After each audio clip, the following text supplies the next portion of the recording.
Ladies and gentlemen, Yes, sir. it's Problematic Gentleman Podcast. Episode, what's that? Do? Wait, do. No, nigga, it's 20 ball. This nigga said do. Yeah, that waiting nigga come like, I'm gonna kill him with this. Yeah. I just really said some shit. It was way off. But yeah, episode 20, you know the motherfucker. I'm gonna say duh. Episode 20. This alcohol, nigga? No, nigga. It's straight grape aid, the greatest flavor that there is of the Arizona drinks. Such a dick, bro. So, episode 20 of the Problematic Gentleman Podcast. I want to thank y'all. Typically, I thank y'all towards the end. I want to start the beginning off this time and just thanking y'all. We hit the 20 piece, bro. It's a milestone. You feel me? You know what I'm saying? It's a step. We're trying to continue to drop content as much as possible. We love the support. We appreciate y'all. Y'all laugh it up. A lot of y'all motherfuckers like that. We singing now. We ain't gonna do that all the time. We gonna get off every now and then. You know what I mean? Just go wild a little bit. Last time we was singing the Pimp the Pillow. So saying, the thing about it is you can't force the moments, man. You gotta just let them happen. Because that's when B picked up the mic and started doing his thing. You gotta let them kind of happen. You can't just be stressing too much. But, ladies and gentlemen, 2 topics like we always do. Got some good ones here. I like this first one. This first one is a very, very big issue within the dating realm. Something that I won't go necessarily say I fight against because it's a game shit. I do it too, motherfucker. But fellas, ghosting is going to be this first topic that we're going to discuss today. Smells like bird activity. So to open up the floodgates on this one here, general typical question. General question. Why do you feel, anyone of y'all can take the floor, why do you feel as though people ghost? I feel like for a couple of reasons. Like, I feel like there's multiple reasons why. I feel like men and female ghost for different reasons. Mm-hmm. I feel like most of the time, if a nigga doing some ghosting, it's probably because he ain't getting the pussy as fast as he wanted to get it. That's one of the reasons I would Fair say that. assessment. Mm-hmm. Alright, I met this bitch. I kind of wanted to view her as a slide. It's date number 3. She not giving up no pussy. I'm out. Okay. And then for a female, I feel like a reason they gon' ghost is like, alright, I feel like I'm giving more of my time than I'm receiving from this nigga. Mm-hmm. I'ma kind of just move on. The smart ones. Yeah, the ones that got a brain.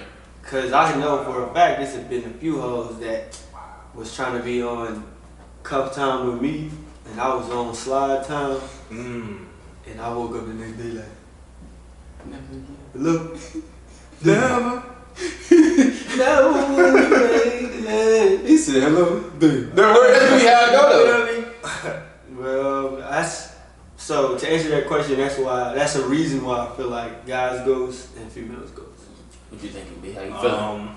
With women, I think it's more of a my options are overwhelming me right now.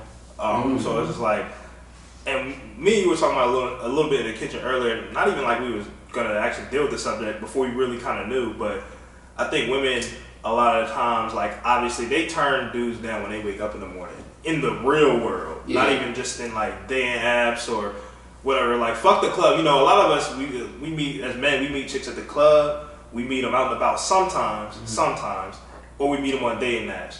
But like chicks, if they taking a bus, if they walking down the street, if they walk into a store, if they get into an Uber, they pulling up like FedEx. They always pulling up. So it's like they curve as a defense mechanism. That's true. We curve we curve more so out of like sometimes boredom, like Mike spoke to, not getting pussy as fast as we thought we would, losing interest. And I'm not saying women don't utilize these as well, but it's more readily available for us because like more times than I'm not saying dudes don't curve, because we do, but not as much as women because women don't pull up on us. Like we say all the time, women don't hunt. We like to hold on to our options a bit as long as we possibly can. Let me see how long I gotta wait till I can squeeze some pussy out of here. Yeah. A woman to be like, well, I don't like where it's going with this guy. I can get dick anytime. Mm-hmm. Like that's probably that's how they think. Yeah. They can get dick for the most part anytime, anywhere. So if the situation's not going in the direction that they want, they'll ghost you. And I'll let you finish because I was about to bring up a different point, but.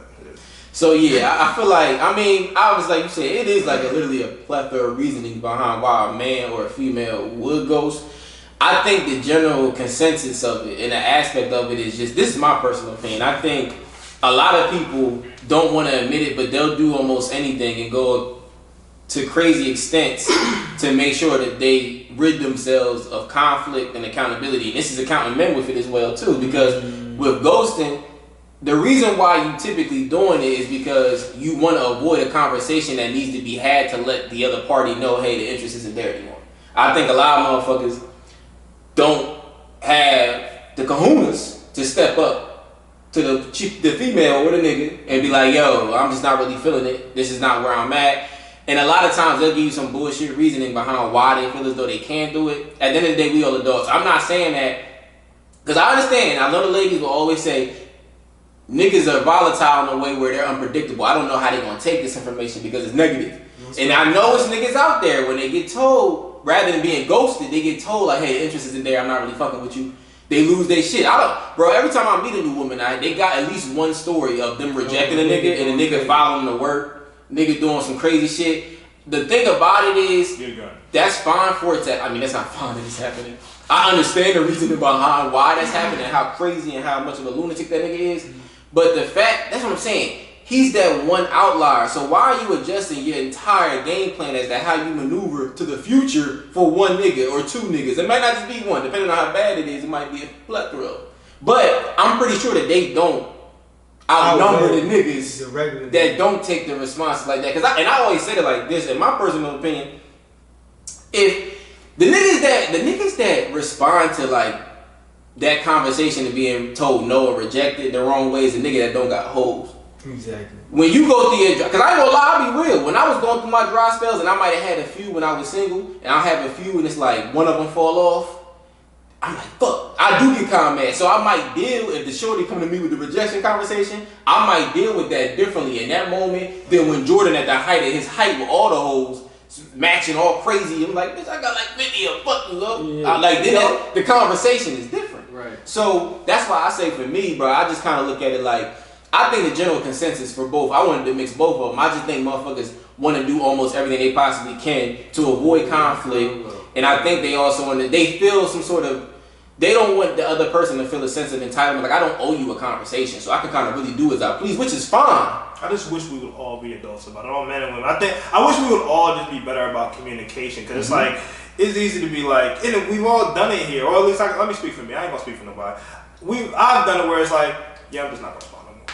And it's like that. We all have the right to do that, but communication could be better on both sides, where we just be like, you know what, I'm not feeling this. It was nice getting to know you, but. And some people that may be a little too excessive. Maybe you don't feel like you have to do that. But I'm just trying, man. So it's like, if we could all just be better about communication, I think we would get past a lot of these blurred lines that exist within the dating realm as far as ghosting. Because I always say, and I tell chicks all the time, ghosting is a very childish and immature thing to do. 100%. And I know I partake. I've done that before. Out of thin air, I've been like, I'm not. Childish is my middle name. Now I will say, I ain't ghosted no dimes.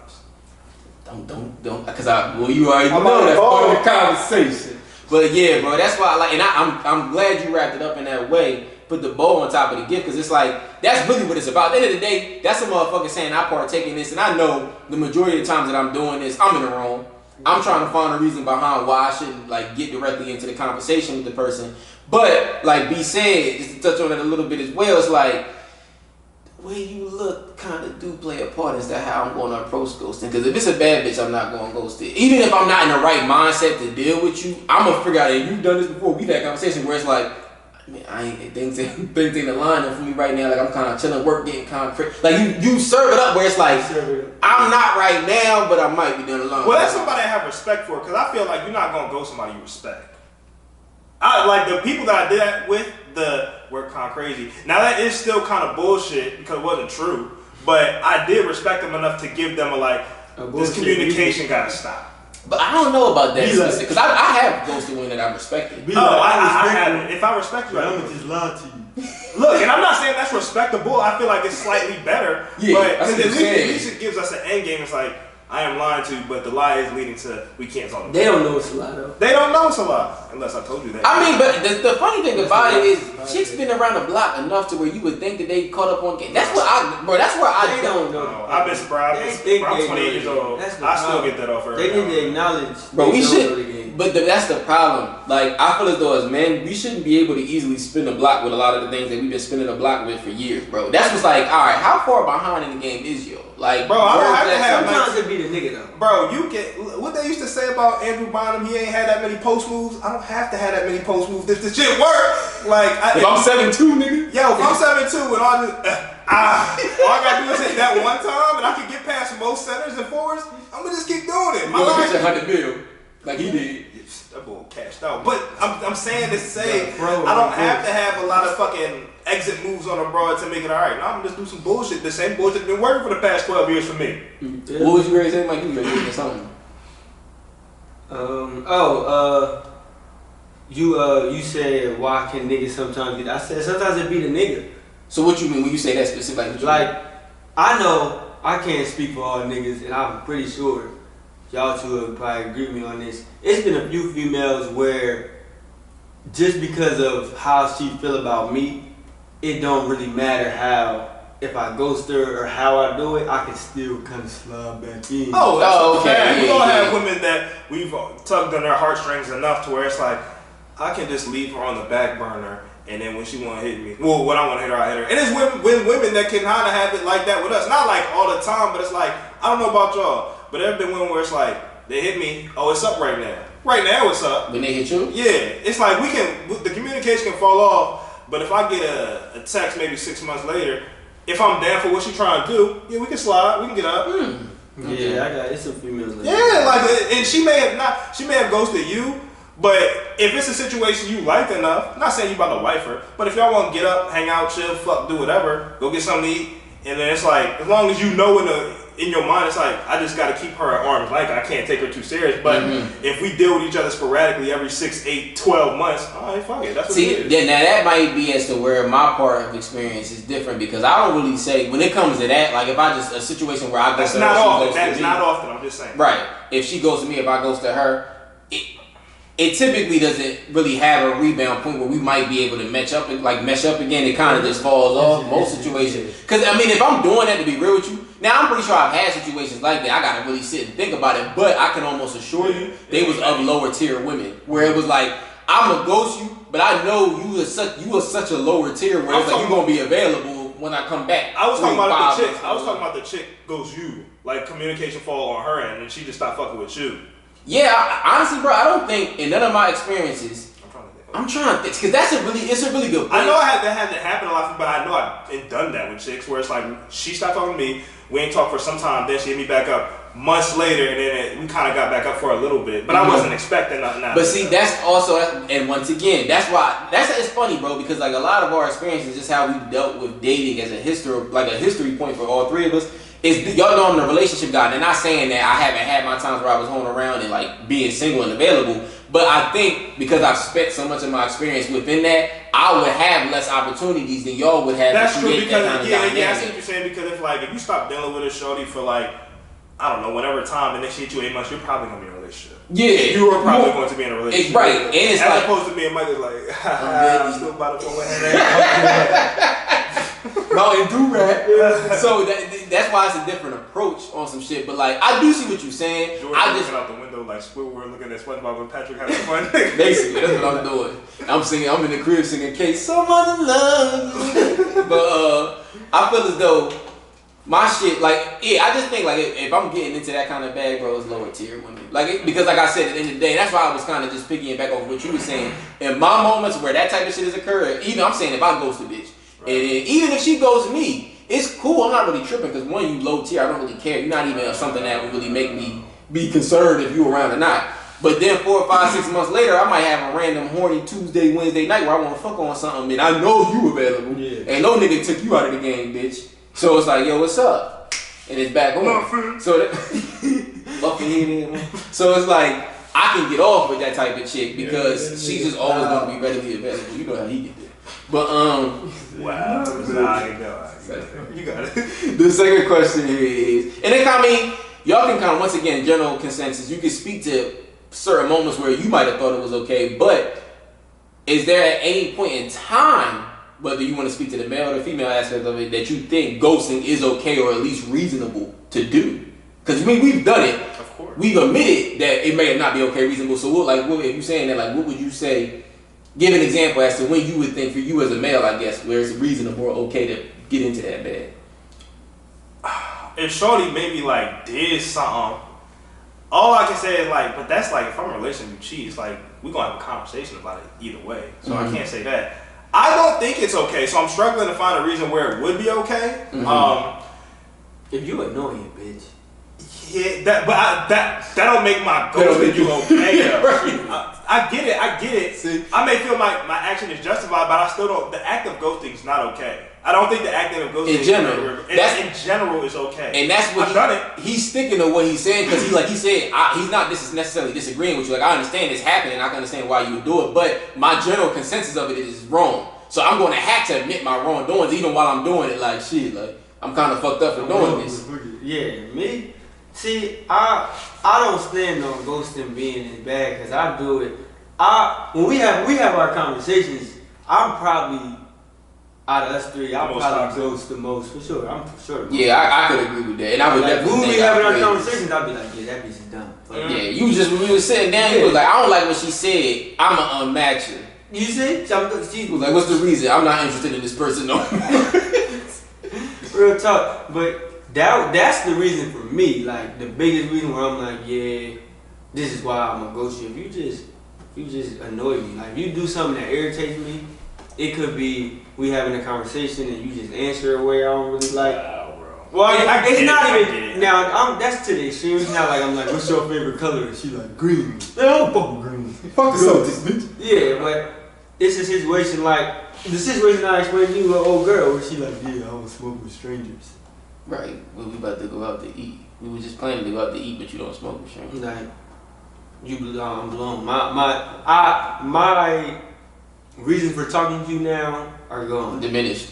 Yeah, I can see, but do you feel, because, okay, so put it like this, to get back kind of to square one with it, do you think that in general that it's good, like, to do that, to ghost in general? I mean, see, yes, to answer that question, yes, I would say, because I don't stand with be like, okay, that shit is bad. Okay. I'm not, when I say that, it's like, you're right, I just want to clarify, it's like, because there's good, we're saying good and bad, it's not good, I just don't think it's okay. Bad means like you're doing something like bad. Good means something exceptionally being done. No, it's neither that, it's just, I don't think it's okay to do.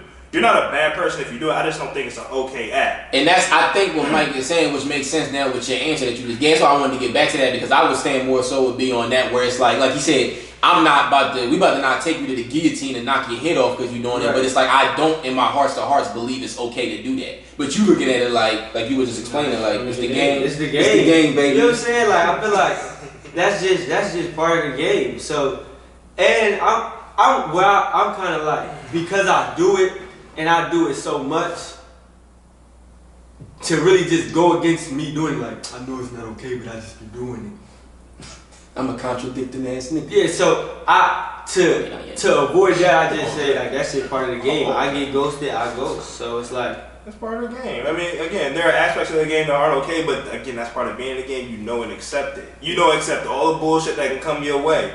Shit can go left, shit can go right. You can get cheated on, motherfucker. You might engage in some shit you're not proud of. But again, that's the game. And not making any of the acts okay, but you understand that going in when you're in the streets, you're in a relationship. Like, everything is up. Anything is a possibility. And I can say though, I do agree with B on the point of I might not agree. Like, I don't feel like it's not okay, but I'm not a person that if a female does ghost me, I'm not like, man, this bitch weak.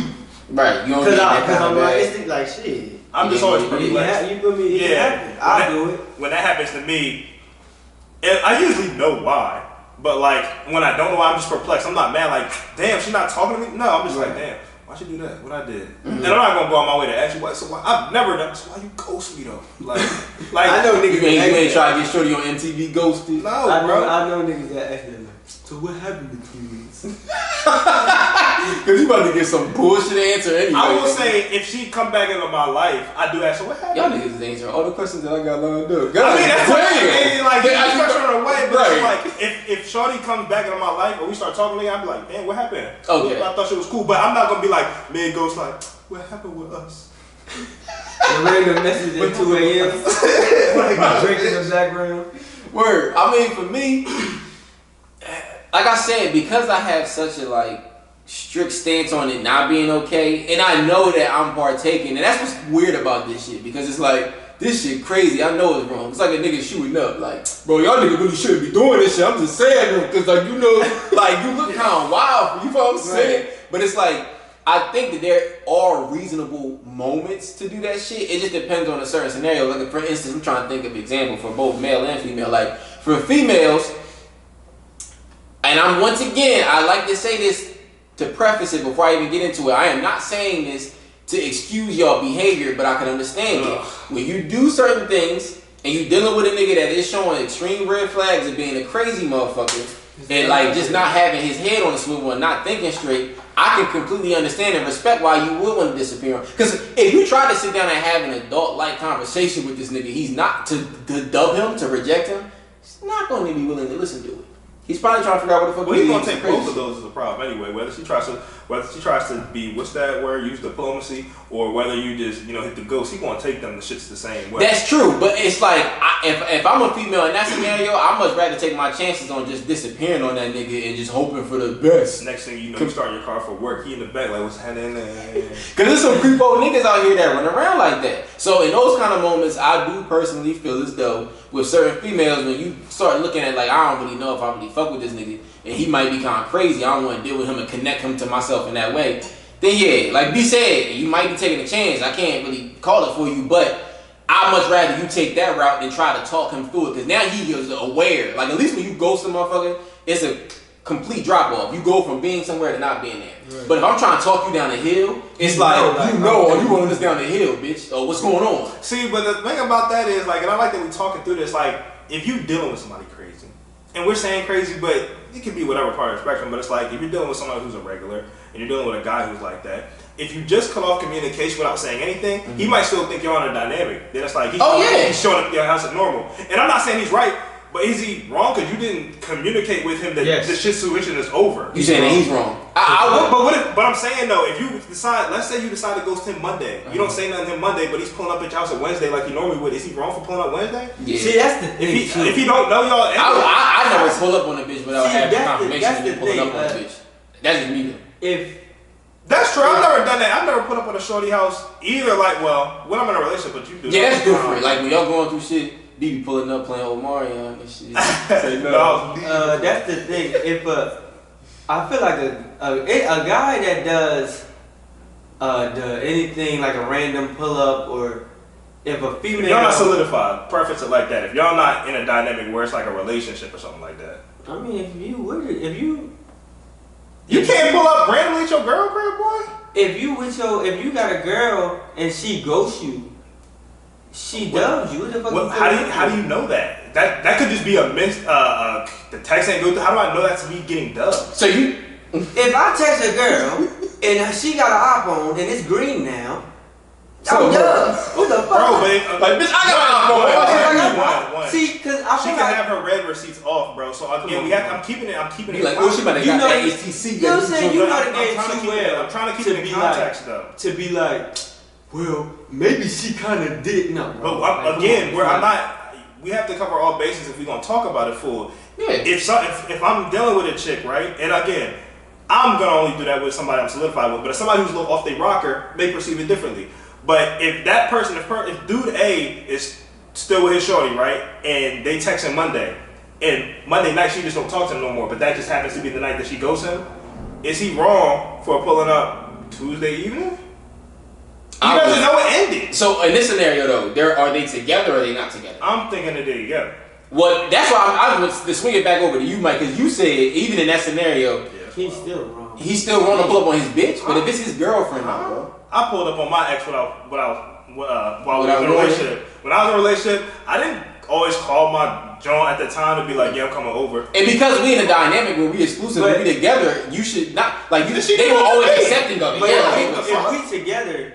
You ain't never got to do them outside. If we together and I just pull up, it's completely different than being ghosted. You never. Okay, so that's what I'm saying. I wanted to make sure you were separated because I ended up separated. If I'm with my girl and I'm just like, all right, I'm just driving, I'm finna just pull up on it right quick. That's completely different than I'm with my girl or a female and you're ghosted. I kind of, because most of my situations, you was kind of using like, well, what if you don't know he ghosted? Niggas know when they ghosted.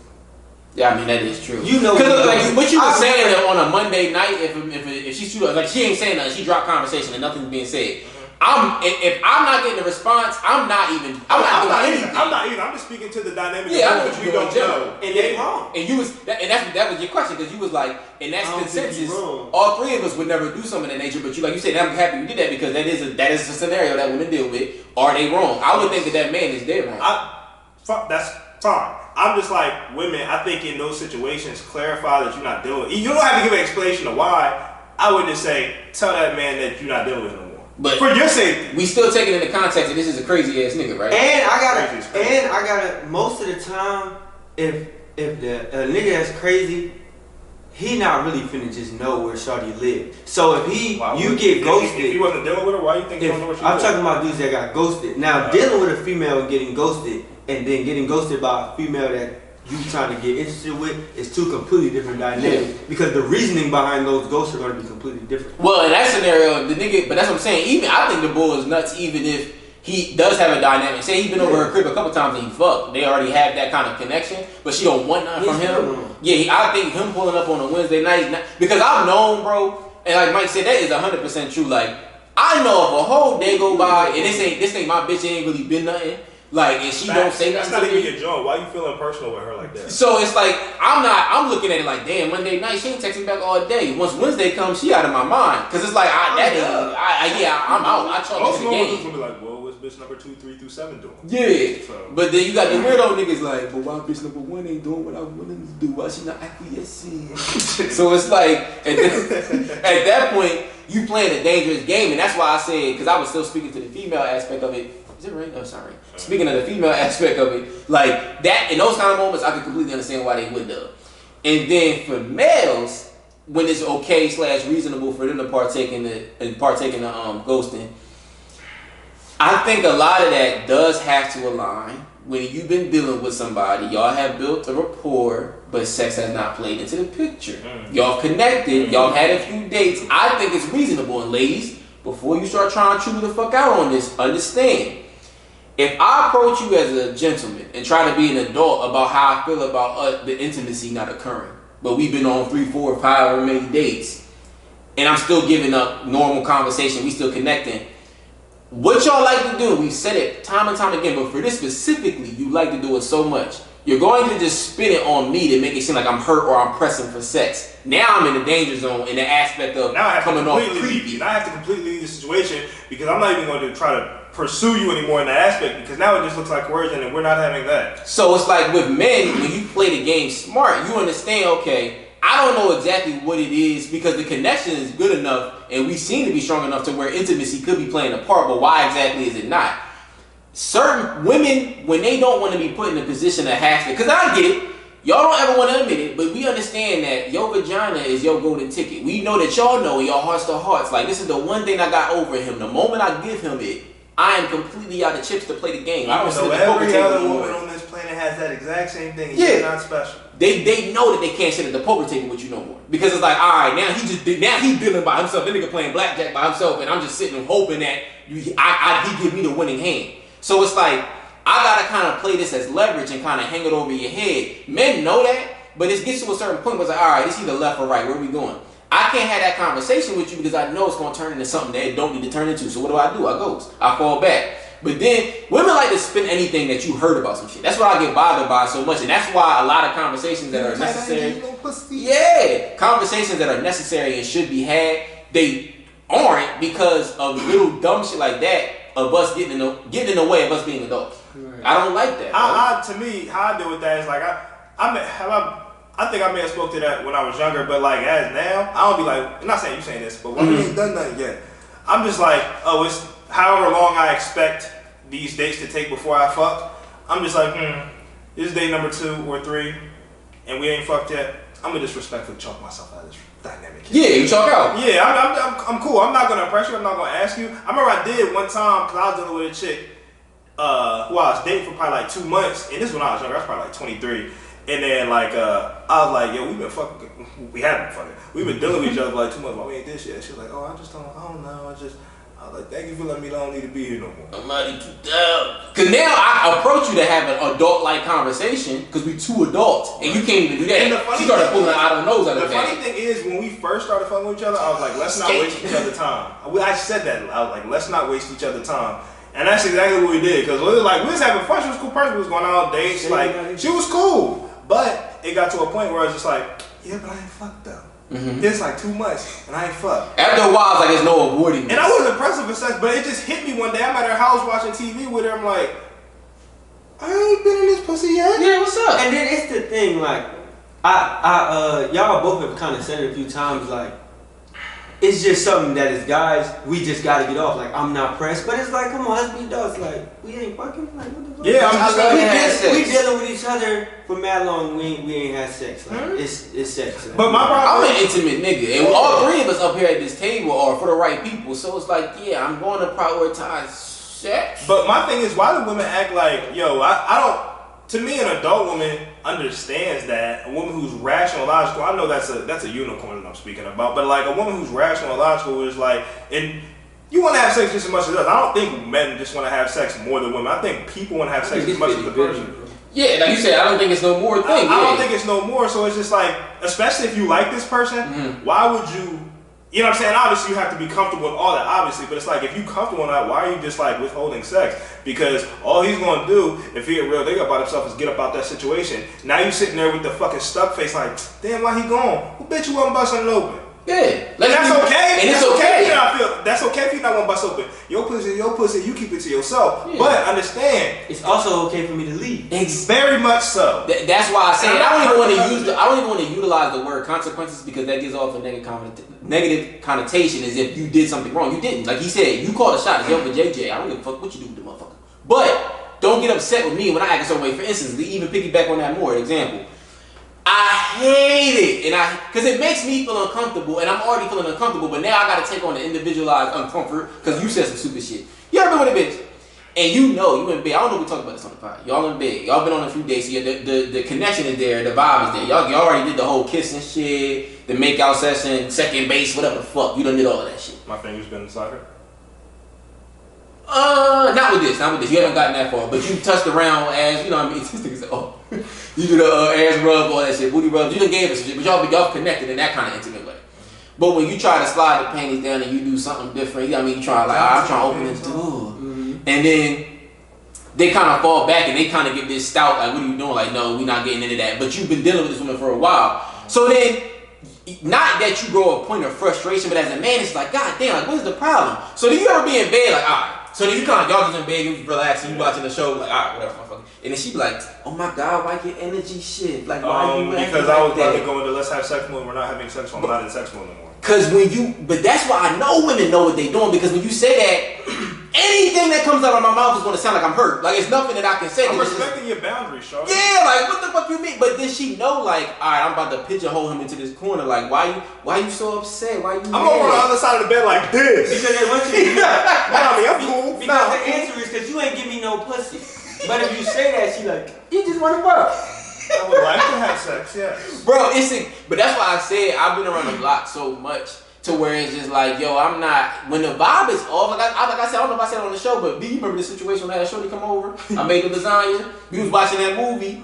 I think I might have talked about it already on the show, but I don't think you did, bro. For real. We was laying in bed. I forgot what movie it was. I really wanted to watch it. We was in bed. And we was cuddled up. I think I did talk about it because I remember saying woodpecking. Like, she kept woodpecking kissing me. And like I said, like, it was just, I wasn't expecting sex. It was the first date, but when she was just acting so weird and standoffish, and she had said, like, I was like, oh, you cool? Like, I kind of feel like the vibe a bit off. Like, I said that because I'm like, damn, I can't even kiss you. We up here woodpecking and shit. So she was like, well, nah, it's just that every time that a guy tries to do this in the beginning, it kind of bursts into something else, and I'm expecting it to change into something else. Okay, so you're speaking about your past trauma that has nothing to do with me. Now I'm really off put. So I was laying in bed like, yeah, you need to get the fuck out of here. And she, yes, I want to watch this show, and after this movie over there, I've been wanting to watch so bad. Guess what I'm gonna do? I'm gonna be my kid. So can you leave? As you should. Like, you feel me? But I'm the back. That's what I'm saying. She looking at me like I was crazy. I tried to walk her to her car. No, I'm cool. I'm okay. Like, you don't need to do that. If it was a good night, you would want me to walk you to your car. Exactly. It's not that it was a bad night. It just didn't go our way, and that's fine. Like, we are looking for something else. The vibe was off, so we go our separate ways. But that's what I'm saying. It's like, with certain men, I think we understand that we in a no-win zone. Like, it's a lose-lose in a lot of them scenarios. Mm-hmm. So you just play it as you see fit. But ladies, like I said, at the end of the day, I'm an intimate motherfucker. I'm going to want to make an intimate move. So that's why I say I think it's important. Like I said, with men, that's their reasonable shot at ghosting. It's like, I don't owe you a conversation because I know you about to give me some bullshit. I'm not gonna give you an opportunity to spin me around and lie about why nothing's occurring or why we can't get in that bag just to buy yourself more time. Because at the end of the day, that's what they really trying to do. When they know they don't want you like that, they not gonna tell you no specifically, but they'll say just enough to keep you in the loop and keep you around because they desire the attention. That's something I learned with these dating apps. These bitches have no real. They don't really have a care to meet up with you and link and do shit. They just want attention. Yeah, they want conversation for the moment. But then it's just like it falls off and it don't go nowhere. It's like, yo, bitch, we talked for a day. Matter of fact, we said like 3 exchanges between each other. Why you even match with me? Like, what are you looking for? If you nothing at all, I just want to be on here for attention. Like you said, we'll have a conversation for a few days, and when I'm tired of talking to you, I'll stop. You was talking about it earlier when you was like, a lot of times y'all have a good connection built, but because women, when we all get other people like in a plethora, but you was like, because women are getting so used to seeing different men, it's like, I know we've been having a good conversation for the past 2 or 3 days, but this new nigga just hit the block, I'm about to go talk to him for 2 to 3 days. A chick could have a wave. 2-3 days gonna happen. I'm gonna talk to that nigga. She could have her dudes that she's been dating. She could have her dudes that she's been talking to. But it's like a new wave of dudes may come away just because she's a woman and she's gonna receive more attention. It's like I'm so enamored with this new attention because it's new and it's fresh, other than the stale, stagnant attention I've been getting. Now it's still attention, but it's not. It don't hit as much as new attention. We all love the newness, but it's like bitches die by that shit. Mm-hmm. So it's like when they get it, it's like, especially if she ain't worth shit. A woman that ain't worth shit is going to feed off attention and feed off it. A woman that's about something is like, I don't need attention from everybody in the world. I need attention from the one person, one right person. I'm really a lot of you chicks don't have that. And a lot of you chicks don't care to change that about yourself. You just want to live in this world where new attention come and new attention come and new attention come. But it's like you can't have a foundation at any point in your life if you're just looking for new attention because that shit is sporadic. And that's the problem because they be the loudest out there crying about not having something real. But you're not giving anything the opportunity to build them. They out there talking about motherfuckers ain't shit. Bitch, you ain't shit. We all ain't shit. How about that? Let's all not be shit together. That's basically the case. Motherfuckers, man. It just too negative make it positive. So get into the next question here, fellas. And I kind of want y'all to be real. Don't be on some too cool for school ass motherfuckers over here. Don't be on that shit. So, but like y'all said earlier, I remember y'all kind of hinted to it in the first question. It's like, there was never at any point in time when you got ghosted by a female where you didn't notice a wave of emotions and like range of emotions within yourself about it. Cause y'all made it seem like, shit, when I get ghosted, I just chalk it up I charge it to the game. $3.99, I charge it. I mean, if it's like I said before, if it's somebody I'm feeling that I don't. What you mean by the emotion? Like, what are you talking about? Because y'all can't sit up here at this table and tell me that. I don't know how long the conversation might have been, how far y'all went along, that you really was vibing with somebody, you was fucking with them. For any guy, I don't know what reason, godforsaken reason it occurred, they ghosted. You not telling me that they ain't had one time fuck up your day like, damn, why that bitch was going good? Yeah, but that's not like, when you were saying range of emotion, you was acting like niggas was getting a hot face like they just got hit in the nose and it's like, I'm perplexed by it. If it's something if somebody I was feeling and then, I got ghosted, I was perplexed, like I said, like 10 minutes ago, I'm like, well, what happened? Why? I ain't reached out, but it's like, damn, what happened? What did I do? If there was no communication as to why we stopped ghosting. Of course that's happened. But it's like, as far as like a range of emotion, that's like, I can't process this. Like, what's going on? No, that's never happened to me. But I will say, if I'm dealing with somebody and I feel like it's a good dynamic and the communication stops right there, and I can't even point to ahead of my time. I could if I sit there and think about it. But if there was a time where I was dealing with somebody and the communication stopped, I'm just like, damn, what happened? Did I do something wrong? That's how. You just kind of leave it at that, like, I'm not diving into something I know nothing about because you're not responding, so I'm not. But that's I bring it, and before you get into it, I bring this up because that's one thing that a lot of people, maybe because we know 3 men up here, that it might not be as easier to discuss, or like you said, maybe y'all haven't touched it at all. But I do think in certain situations, I'm trying to think. I like to sit and think about one stout kind of situation, but. I mean, you gotta kind of connect ghosting. Ghosting is, to a degree, effect, depending on how things went and how you felt about that person. It can be an effect of mental health, where it's just like, God damn, like that shit fuck. Wait. Where it's like it fuck your day up, but it's removing you from certain things. Again, you upset, that ain't got shit to do. It ranges your day off. Like I ain't gonna lie, bro. I ain't never. I haven't been. Now I can say if it happened, like if I've been ghosted by a Joan, like you said, that I was like, all right, I'm kind of fucking with her. It might be like, damn. But then it'd be like, all right, well. That shit, I'll be honest with you, that shit did have me upset. Like I said, I'm confused by perplexed, especially if I don't know what I did wrong for this shit to go left. But to say I was upset, no, that hasn't happened to me, bro. To be honest with you, like I said in my moments, it's kind of like I would have to sit and think about certain things.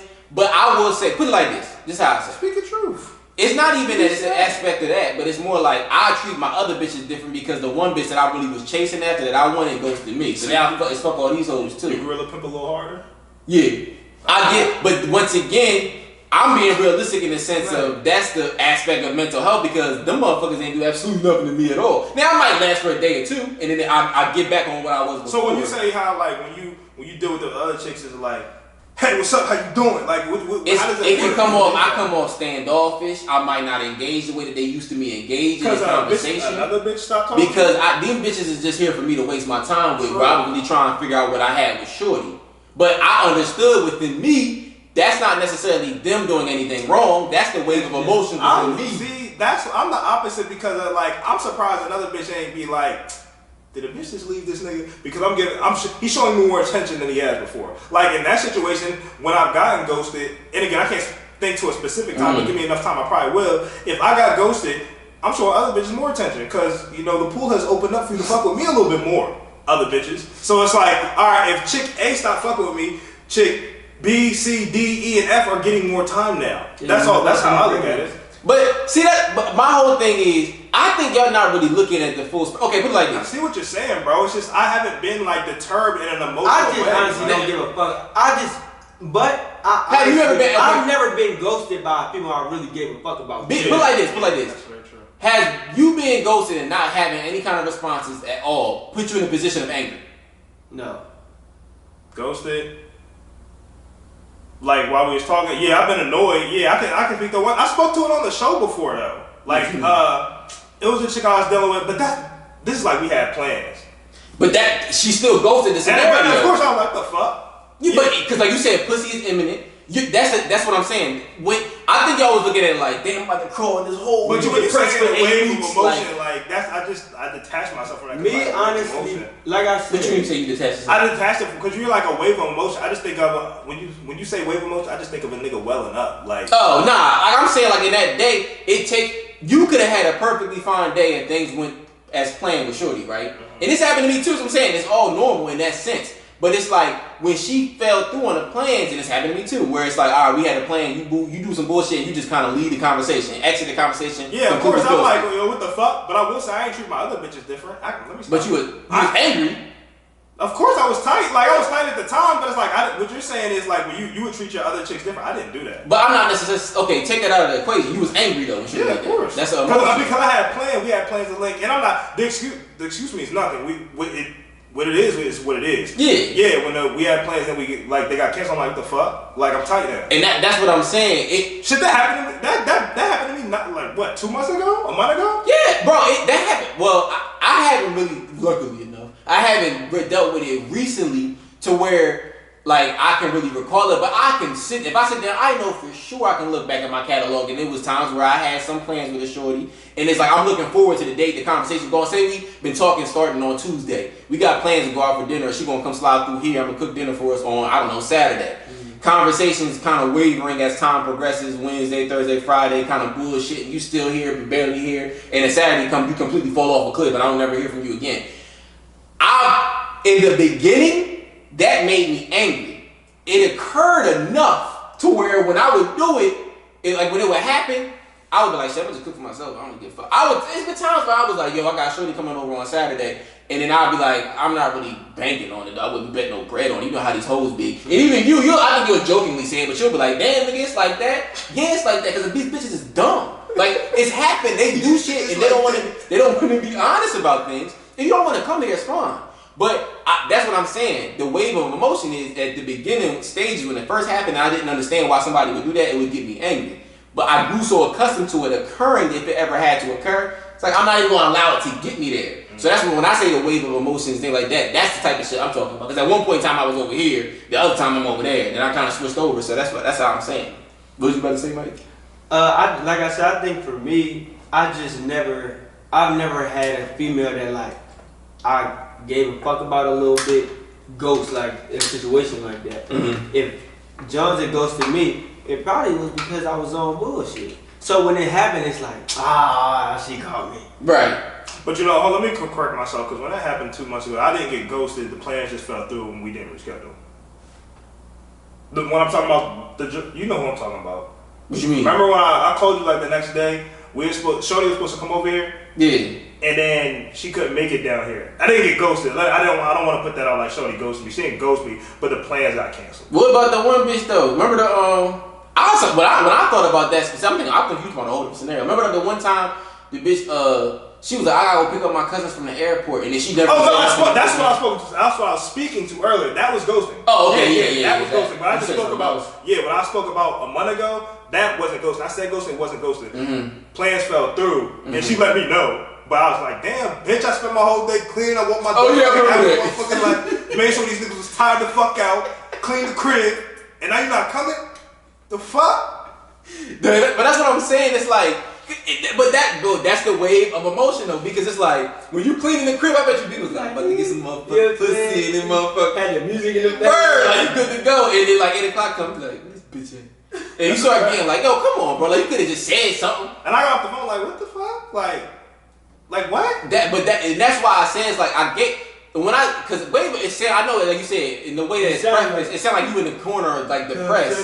But yeah, in that situation, that wasn't anger. I was like, bitch, why we couldn't just change plans around? Yeah, like you couldn't have said something. But it's just that's what I'm saying. You on high cloud nine, because I know when I got a pussy plan for the night in the daytime, I'm getting everything ready, cleaning up the crib. I'm on cloud nine. Yeah. But when she do some dumb shit to have us fall through, then I'm all upset about it. I don't know how to like, yo, come on, bro. You could have just simply said this, and I'd have been cool with it. That's why, like I said, getting back to the ghosting shit. And we talked about it in the plane. I don't know how you approach it, Mike. It's like when the chick try to ghost me, like say I don't know, we texting on Monday, she don't say shit. I might reach out on like Thursday and be like, yo, like I don't know what type of niggas you deal with, but like if you're not interested, you can just tell me. Like I'm not gonna be mad at you. You feel me? Because I do that, and the reason why I say I do that is like not to be in that bad that you try to just say, it's like, dang, what happened to us? Like to try to get you put back in the door. It's just to be like, no, hey, I've done that too. It's like after the ghost is like, so what is this? Yeah, like, and this is not 3 months later. This is directly afterwards. Yeah, like a day or two later, it's like,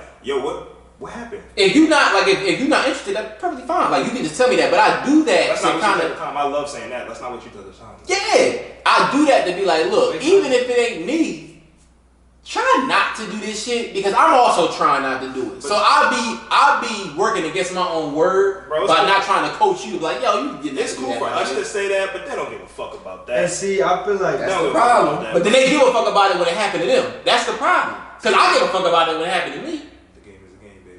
That's where I feel like on this ghosting topic where we kind of, me and y'all should stand different. Because 2-3 days go by, I don't send a message like, you could just tell me like, shit, you gonna ghost me, alright? But if you don't tell but the only reason, but that's just the difference with Mike. I don't think that you don't think like, it's bad. Yeah, like, you don't find anything, any kind of negative. Like, where me and B you just don't care to delve in to find out. Yeah, like if you ghost me, like, and most of the time I probably know, and even the times I don't know, where it's like. But if I know, I'm not going to ask you. Like if I know why you ghost me, I'm not going to ask you why you ghost me. I'm reaching out to ask if I don't know why. I feel like whenever I've gotten ghosted, I feel like I never really knew.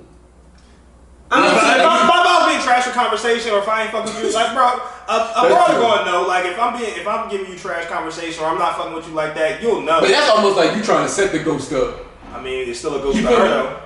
Would you like her ghosting you? Yeah, no. Me ghosting her, like I'm starting to just get trash conversation, and she ghosts me.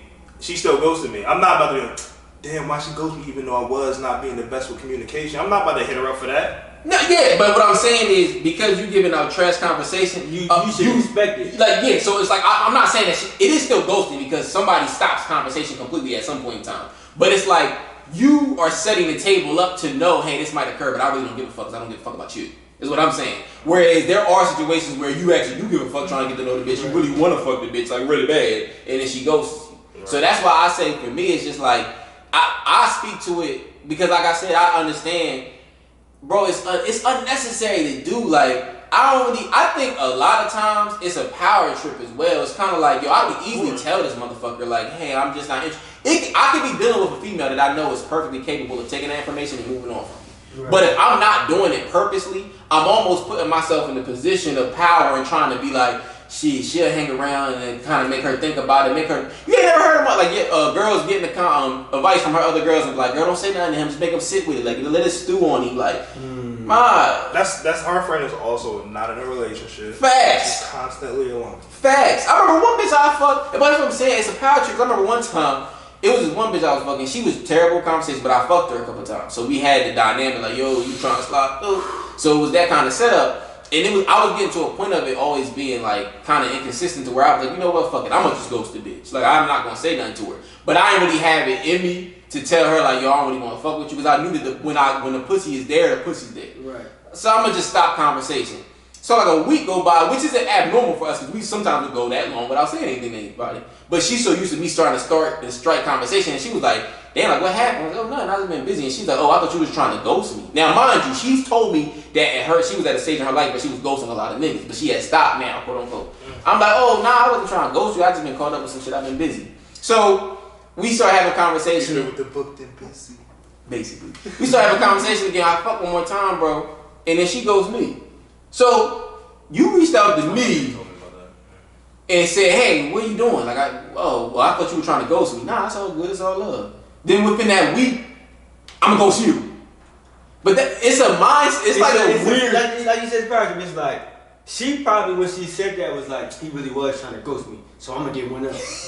But it's so weird. I can never think of it. I guess because I find it so abnormal because it's just like, I don't give a fuck enough to do anything. Yeah, bitch ass shit.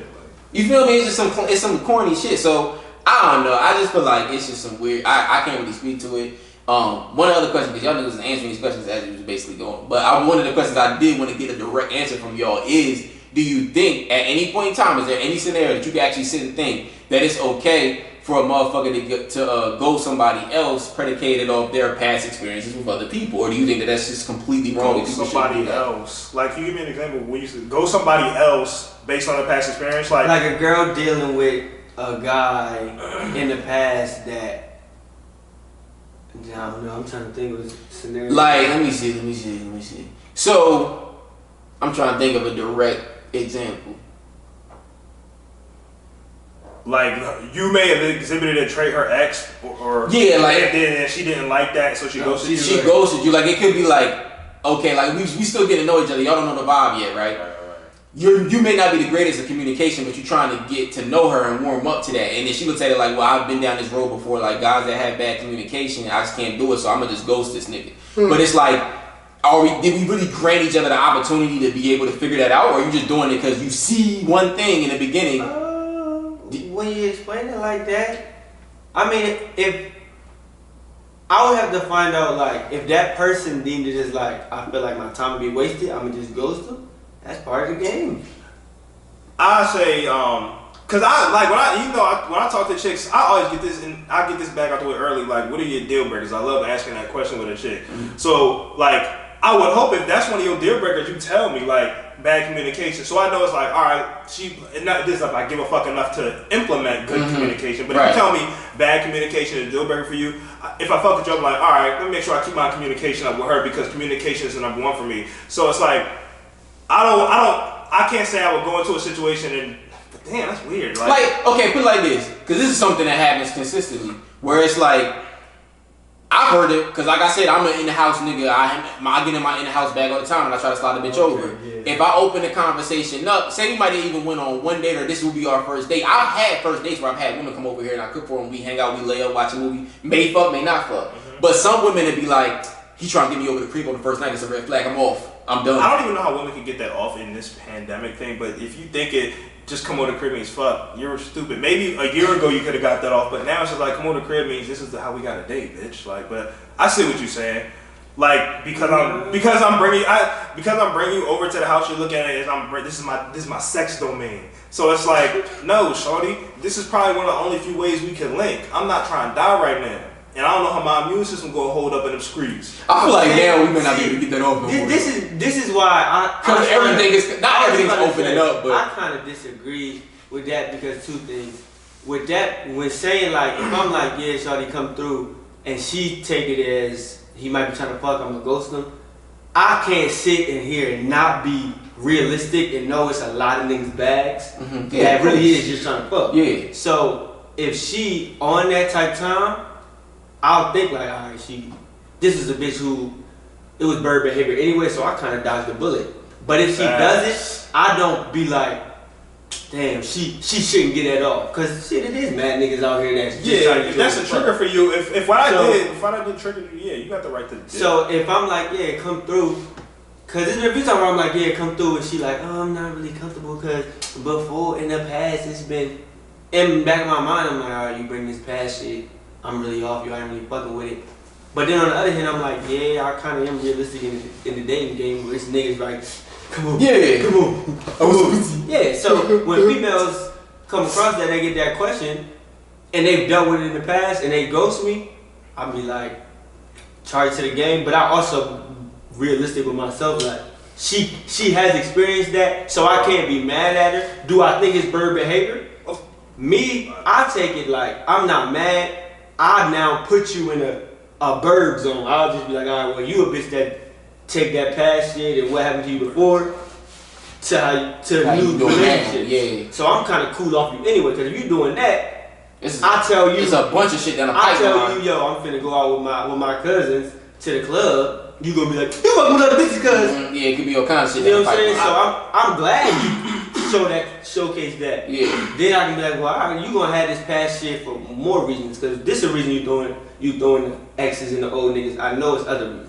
So that's how I look. I look at it like, and I fuck with what you said, Mike. But it's like in that same sense, it's like, especially this pandemic shit. I can't tell you how many times. I don't want to say it like that, but I know when I talk to you, it's like, yo, shorty said, either come up her way or come down here. Like shorty said that, like when we link in. You talking about what, yesterday? Whenever it was, like either come up here or like, are you cool with coming down here? And I'm just like, yo, so that lets me know, and that's more times than not. A lot of chicks is more is open to come to the house date on the first link. So it's like if I hear a chick say, you know, can we just go into public on the first date? I understand why you say that, I get it, but it's like, nah, I'm gonna just go ahead and deal with it. But see but that's the thing, bro. Because anytime that we've had them kind of conversations, because all three of us, we've had our moments where off the first rip, like you were just saying, off the first date. Like the first link up, shorty might open our door, like being like, "Yo, come through the crib, hang out." Mm-hmm. I cook for us, man, hang out. Not even on fuck shit. Not on no fuck shit. That's what you said. One of the joints that you fucked with for a while years ago. That was her bag. The first time, y'all first linked up. Yeah, she had Sunday Night Football on the TV, cooked for you. So it's like, but see, the thing about it is, bro, and to get back to what you were saying, I'm saying, and we know it, obviously, it's still a rarity because when you show me that, when we talk about it, I'm like, oh shit, like she said that. Because you're still surprised that there's women out there that have that kind of I don't think mindset. It's rare now because of the pandemic shit, but I don't know why you keep saying that. I don't think it's rare because I've come into bro, that's been said to, bro, I can name, I'm not naming, but I can give you like 5 scenarios where that was like, so you want me to come up there or we come down here? Like bitches that you was fucking with? Yes. Off the first link, bro. Because of the pandemic. Yes, that's what I'm saying. That's why I don't think it's rare no more. That's why I'm saying though, like because you got the episode name. Facts. But actually, you can't because you can't say COVID or pandemic in titles and shit. Oh, word. You can't say. Motherfuckers is saying like they don't say COVID, they say like the T virus or something like that because they demonetize motherfuckers for that. Oh shit, I ain't know that. YouTube always trying. Whole bitch with titties on the joint in the screen like. But nah, like I just like it because of the climate that we're in now, I don't think it's rare. A year ago, of course, it was rare for a chick to give it up like that. Now, just based on my experience, I'm about to say, yeah, because if you connect to your experience, what you just explained to me, I completely understand why you said it. Bro, you can't argue that. bro. But for me, I'm still nah. When I see, I've had women like invite me over, but it's like it's always been my bag to invite them over on a link up because that's where I'm most comfortable. So I guess that part of it's normalized for me. But I feel like with the pandemic, I feel like a lot of women just utilize that as a reason to not come over. Like, well, I don't know what to do. Like, I want to date and get attention, but I may not know what I'm gonna see. We might not ever see each other for like 4 or 5 months, and I'm like, we're not talking. So bye. But what I'm saying is like they have to understand. I've never really come. The pandemic and shit has bitches stay away more so than be feeling welcome to come in.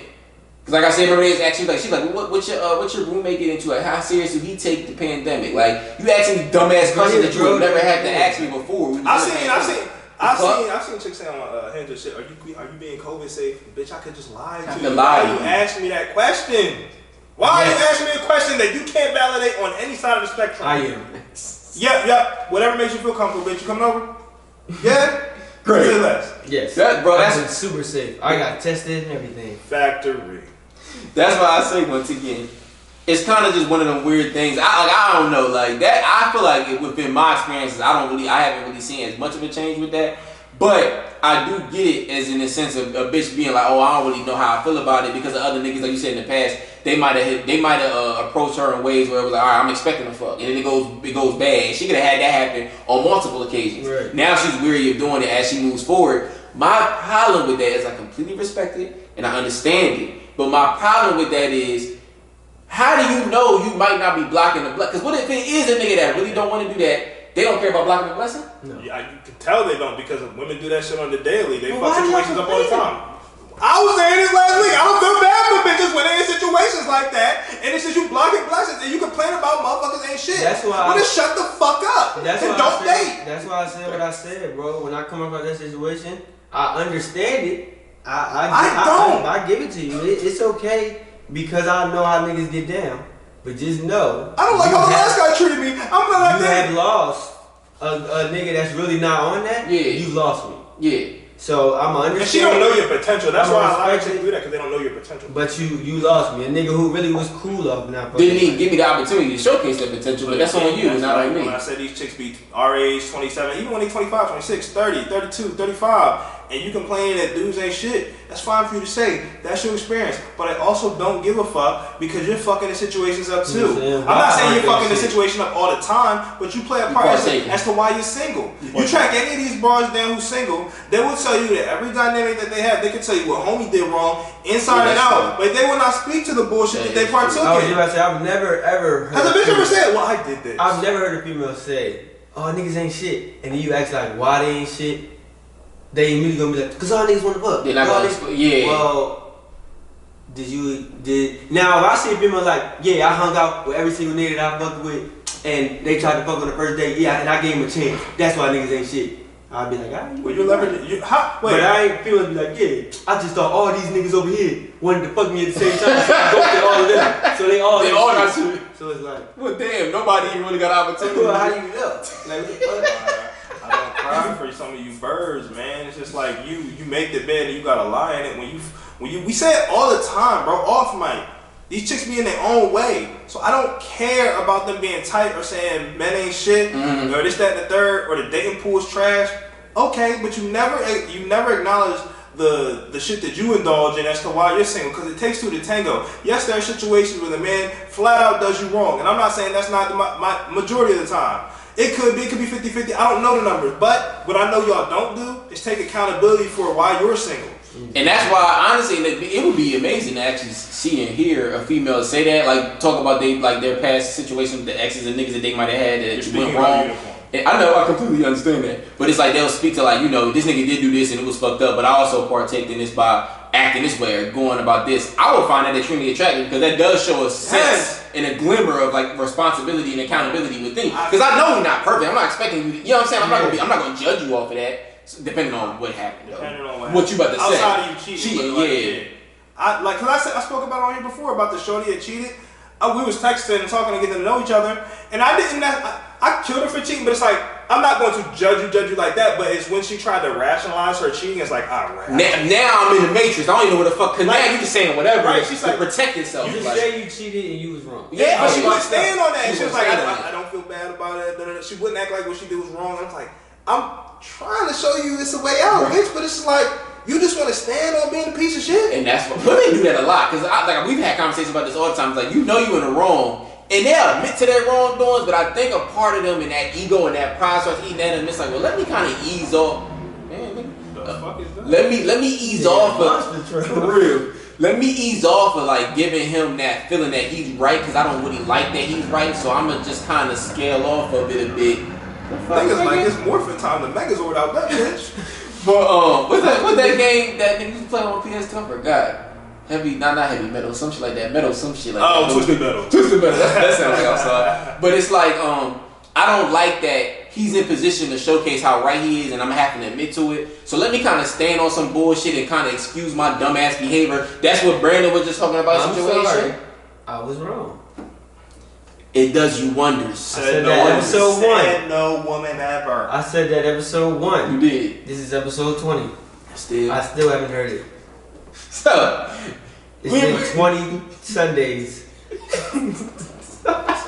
we about to get to the second topic here, fellas. Something that, we might have to be partaking in soon. I wouldn't be surprised one of these days I get one of these calls from my brothers and they talk about, what you been laughing at? I forget what the topic was, so I want to know what you about to say.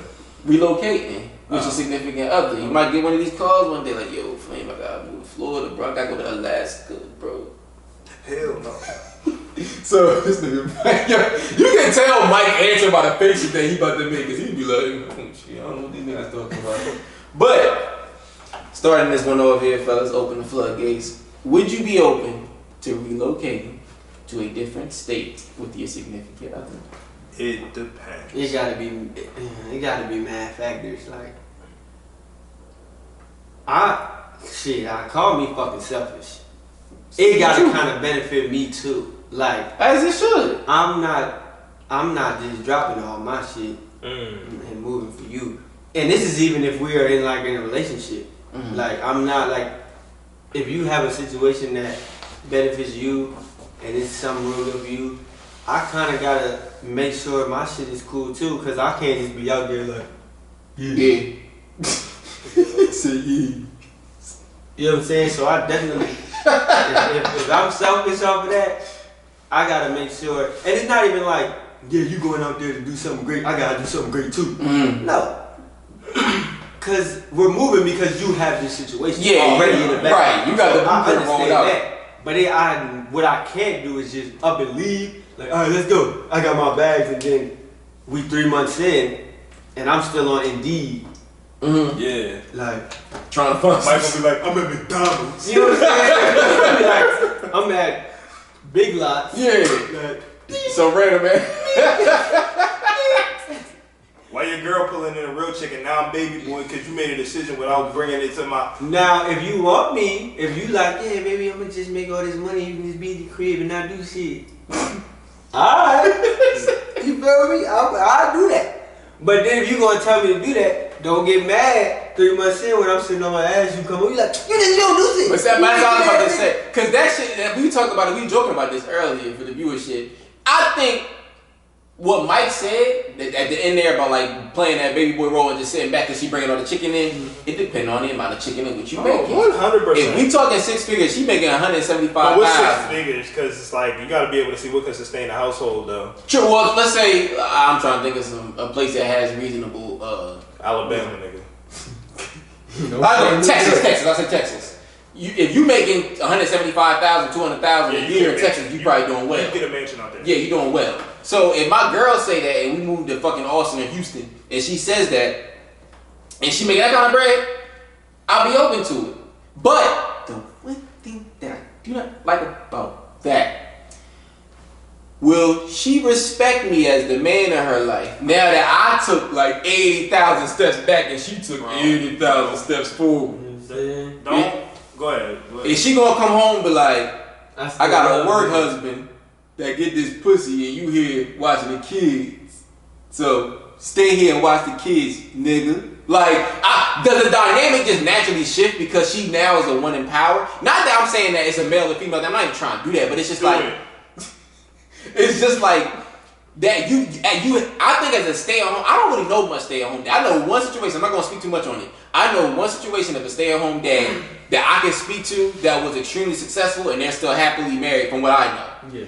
I've never seen that in my whole 28 years of living on this fucking earth as a black man. I've never seen it. And I was amazed by it because I was like, how the fuck did he take a step back? Now he's still making a good living for himself. He did well. And she was doing well. Well, because like as the kids grew old, he was skilled. Like he was like a contractor. So he worked for himself. But he took a step back in order for her to take steps forward. Oh, well then don't when they were really, really young. Yeah, my thing is if I'm taking a step back for you, you can never, ever, ever say anything to me about anything about me being sitting around the house and being like, I sacrificed for you. Mm-hmm. So it's like, what are you talking about? And one, let me just clarify this.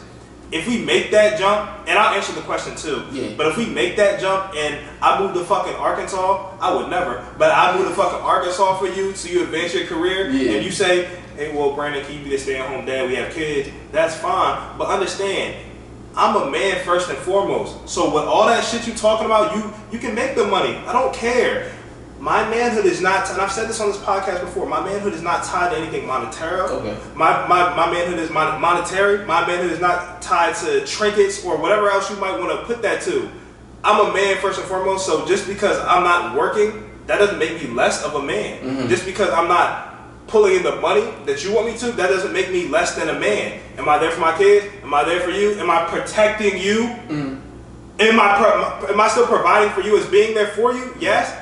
Then shut the fuck up. All that you can. This is why career bitches kill me, yo. Cause like they'll make all this money and still want to be back to these fucking these pseudo fucking penis hyenas, where it's like you think you're a man because you make more than me, or you think you can supersede me as a man because you make more than me. Mm-hmm. Your money means nothing. Mm-hmm. I am a man first and foremost, and I'm still here to protect and provide and create domain over this household. You're not gonna be telling me what it is. I don't care how much money you make. I still will be setting the parameter of my domain. That does not change. But let me get back to she pay the bills. What's she going to tell me to do, Mike? Please tell me. I mean, I'll make sure. If she's at work all day, it would behoove me not to make sure the house is clean. We talk about that. Playing that game. The house is you gotta play your role. Of course, I'm gonna clean the house because I'm here all day. But what I'm saying is, my manhood does not change whether I make $40 million or $450 an hour. Mm-hmm. It don't change. But will I move? Will I relocate for a chick? Potentially.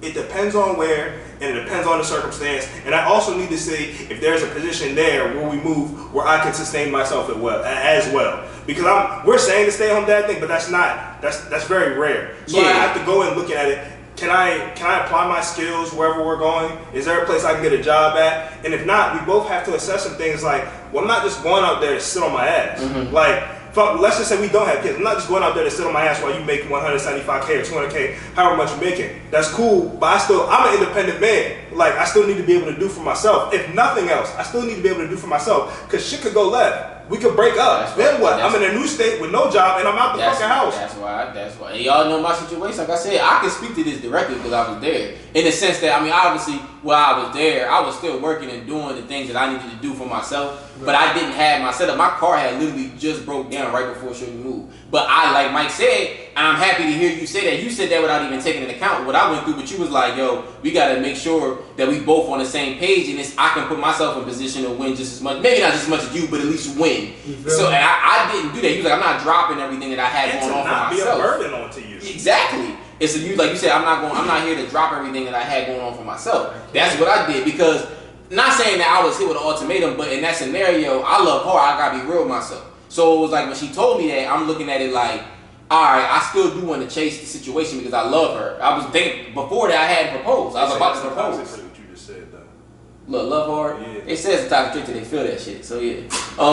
They say feel it yet. That's why they say that. But my whole thing is like I did it, made that leap. And when I was up there, like I said, I didn't have a car. The whole year I was up there, we shared a car, but I didn't have a car because I knew in my heart of hearts that I wasn't going to be staying put in there because I could see as time progressed, like this ain't really the place for me. So it was times where before I went to work, I would drive her to work and I would take the car. I'm on my baby boy shit. Right. You not the baby boy. You not the real big cook. That was me. I admit it. But I sat there month and I'm like, bro, this ain't for me. Yeah. Like, I'm not living my own life, whereas before we had left, I had my own apartment, had my job, all of that shit lined up, so I didn't really need all of that extra shit. So that's what I'm saying, it's like, it's tough, bro, because like, that stay-at-home dad shit, I ain't gonna lie, like, if my shorty making 20K, it's intriguing, but... You got, bro, I can't do that unless we talking millions, bro, I'm gonna be very honest. If maybe millions is too much, but it gotta be at least like 500K. Damn, for real. But you in Texas though, like you said, with the cost of living, you have a mansion. Right? You don't know what's it called. So I can't. He don't want to live a life on it. What you just say? I know if I'm just sitting in the house, I'm a stay-at-home nigga.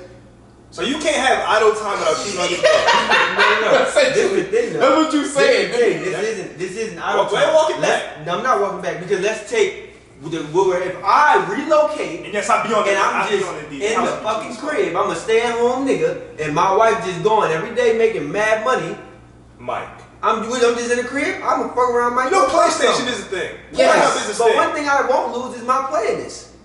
I might lose the bread. I'm gonna be one of the fuck hoes. You say you're not gonna lose your playiness? Mike, she gets home at the same time you would if you was Mike, working. you don't have a job. You may or may not have a car. Your shorty is making $250,000. You about to risk being home because she figure out you cheating. Guess who about to be homeless? First of all, my name is still on that lease. You willing to risk that? Well, how's he gonna be homeless if his name's on that lease? Because my name gonna be on that lease. Well, that's just the add-on. I'm sorry, to that. Okay, that's fair. So I mean, what if she like, nigga? I'm paying for this. I don't give a fuck. Okay, so I ain't wild out and yell on this podcast in a minute, but so you gotta understand, my word is fucking law. You know, I wish you would. See, what? That's where. I wish a bitch would tell me my name. Like, my word is low. And then your pocket. Keep attaching your manhood to monetary gain, bro. You're not even attaching. It's not even attaching because this is the thing. If you relocate with your girl, you just a stay-at-home nigga. But she asked you to be a stay-at-home. Like, I'm a man. But I'm gonna say, no, my name gonna be on the So go ahead, walk around the house with your tail tucked between your legs, because that's what I won't do. If my jaw tells me I'm making 200K, please make this venture with me. I want you to be a stay-at-home dad. Why would you think I'm gonna walk around the house walking on eggshell just because you make money and I don't? You asked me to make this venture. Stop. I sacrificed for you to make this jump. Don't tell me I'm less of a man because I sacrificed for you. Yeah, like the pride and so ego of your man is so high. So the first place you go to is like, bitch, my man. But understand, I'm saying that to be extra, but at the same time, but if you're asking me to make this jump for you, I'm sacrificing for you. So how in that am I less than a man? And I'm supposed to be worried about you coming home, you see me sitting on the couch. You asked me to make this jump for you. I could have very easily said, let me stay in Delaware and let the relationship fizzle. No, we love each other, so I'll make this sacrifice for you. So no, I'm not less than a man. My name will be on that lease, and I'm still a man of my domain. I'm sorry, a bitch can't control me like that. If she like, if we can come up and be stay-at-home man, stay at home, whatever, I'm paying all the bills, I'm signing the lease. What if it's a crib where it's one name on the lease? My name's going to be on the lease. I'm not saying my name. I'm not saying my name has to be total, but my name will be on the lease as well. See, the thing with this is, because then you can put me out on a minute's notice, and Brandon will never be in that situation where a woman has the power to kick me out at her moment's notice. Because women are fickle. Women change their emotion at the. And that's I get what you said. I don't really want to take like, because then it's like maybe she gonna do this.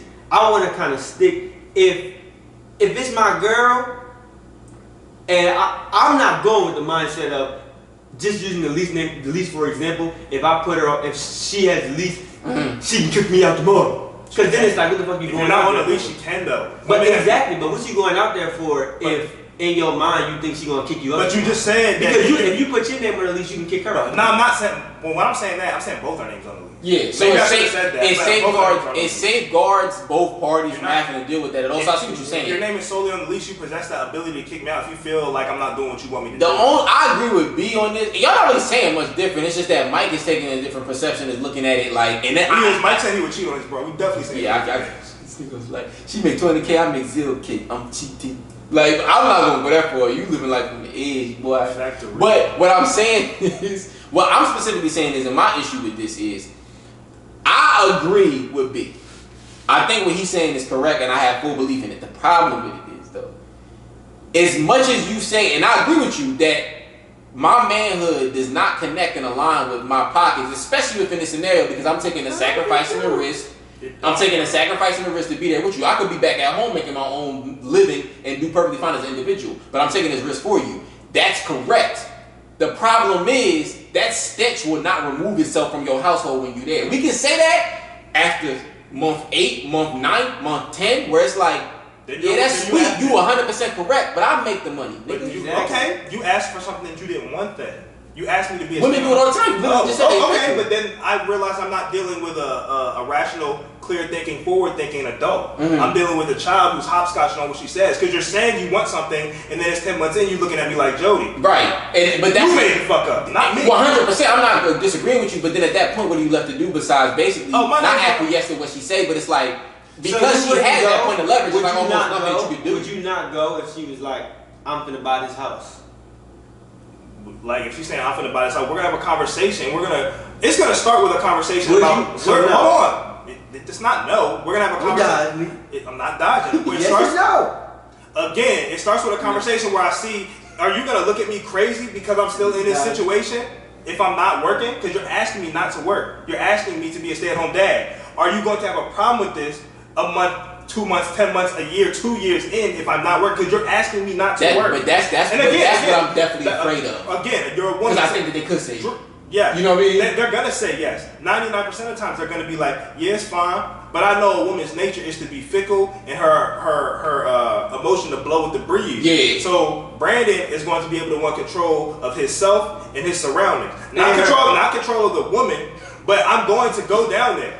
Not control the woman, but her. On a little bit. No, my domain, nigga, that's me in the household that I maintain. That's why I think, bro, it's kind of weird because I feel like that's a great question. I don't know because I really don't. What B is saying, that's the way it should be. I have no faith in that withstanding because a female is a female, and I do understand how fickle she can be. Like he said, her emotions can wave and go with the breeze of the wind. So at that point, you could be saying, we signing the fucking deed and we getting everything set up, the mortgage. You're like, yeah, don't worry about it, babe, I got you. We gonna ride out $200K a year, you ain't gotta worry about nothing, just take care of the kids. And then as time progresses, and that ego and pride in yours, how do I know that may not occur? Because you could tell me, you could sell me on the dream of me going down there, and like, no, I'm not gonna look at you crazy, I love you, I want you to make this sacrifice for me, I want you to stay over here with your kids, I'm pulling in 200, 300, however, whatever the number is for us to be comfortable without me working. It's like, alright, I'm not gonna have a problem with it. I feel like I would want to take you on your word and go down there. Right, but at the same time, it's like, I'll be scared as hell. But again, if my name's on the lease, I don't got nothing to worry about. Hypothetical ass niggas. Because you gotta think about you can't. In that moment, be like, man, Jesus, come on one day, be bad work and just keep me out. You gotta be a multi-dimensional thinker when you having these kind of conversations with somebody because you're talking about your life. I feel like if you not saying just believe a female, but so you don't trust the if you don't. If you think that strong about it, just don't do it. But it's never that simple because I would do that with a lot of things. It has to be had. I'm not gonna be like. But this is the thing. You had to. That's why I asked. You have the conversation. You can't say. You can't explain it. Then say it's a conversation that had to be had. But after we had. Well, you didn't say it had to be had. I'm still thinking. You didn't say it had to be had first. I was saying I have to have a conversation with her to see if are you gonna feel this way this many months or a year in when I'm not working, even though you're asking me to not work. Alright, fellas, so getting into the second question here, it's a very important part of the process of relocating with your significant other, you know what I'm saying? You're going to have the little munchkins running the motherfucker around, you know what I'm saying? So I want to get y'all input on how y'all feel the idea of building a life, you know what I'm saying, and having kids, building your own family without your family in that area. Like, what would be your outlook and your scope on that? Would you be comfortable with that? Like, because that's really one of the biggest parts of it that I feel like I would struggle with. So what y'all thinking? Seeing as though I'm so close with my family, we would still talk and communicate every day, and it would probably be trips that would be made, especially with kids. My folks would definitely want to be there. Would be quick to hop on the plane and drive, whatever it is. So that wouldn't even be a big problem for me. I mean, I went to school 24 hours away. Right. And I probably talk to my parents every day type shit, and they came out there to see me I couldn't go for like Thanksgiving and shit because of sports, but they came down there like probably once, twice a semester. Or I came home, yeah, bro. Yeah, they been there a lot. I'm like, shit. So I guess you got a point. Yeah, they were doing that when you was in school. You know what I'm saying? So That's facts. My parents did that probably once a semester. But it's like a 9-hour drive, 8-hour drive. Damn. Yeah, you was in Kentucky, right? They was flying though. Them niggas wasn't driving. Now we probably drove like twice. But that dynamic for me, it wouldn't affect me at all because now I would miss them through the everyday. You know what I'm saying? Of course, being close, I can't just drive to my folks' crib like I can now. But as far as you know what I'm saying, pots and pans and shit, that's what I used to do. That'd be the best part of going over there. They always load you up. You know they gonna bring this shit through. But yeah, that dynamic wouldn't affect me at all. Personally. Yeah.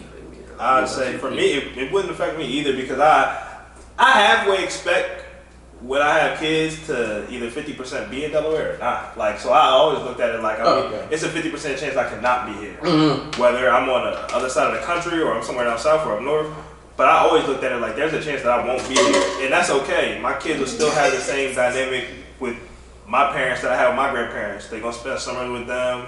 They're going to see them for holidays, birthdays, and they're always going to have a line of communication. They obviously going to have their phones to talk to them. So it's like, I was never worried about that. I mean, of course, I like Delaware. It's cool, but I also don't know if I want to be here for the rest of my life. That's what I'm saying. So if I'm in another state, I've never once worried about that as far as like, me having kids. However many I may have, that they'll be at a loss for communication with their grandparents. Now that shit always gonna be there. And no matter whether I'm in fucking Texas, California, Georgia, New York, it don't matter. They're still gonna have a lot of communication. They'll still visit them. We'll go down. We'll come back here. They'll come where I'm at. So I was never worried about that. Yeah, I mean that's a good dynamic to have. I feel like with me, because even with my mom, like obviously I was catching the train. I didn't really even fly. I didn't need to fly because the train from Rhode Island to Delaware was only about like 7-hour ride with shit. So like I always had connection with my family, and I was still seeing them. I mean, I feel like I probably came down to Delaware maybe once a month, if not like maybe like once every like month and a half. So I was still consistently coming down here. So y'all right, like it's kind of like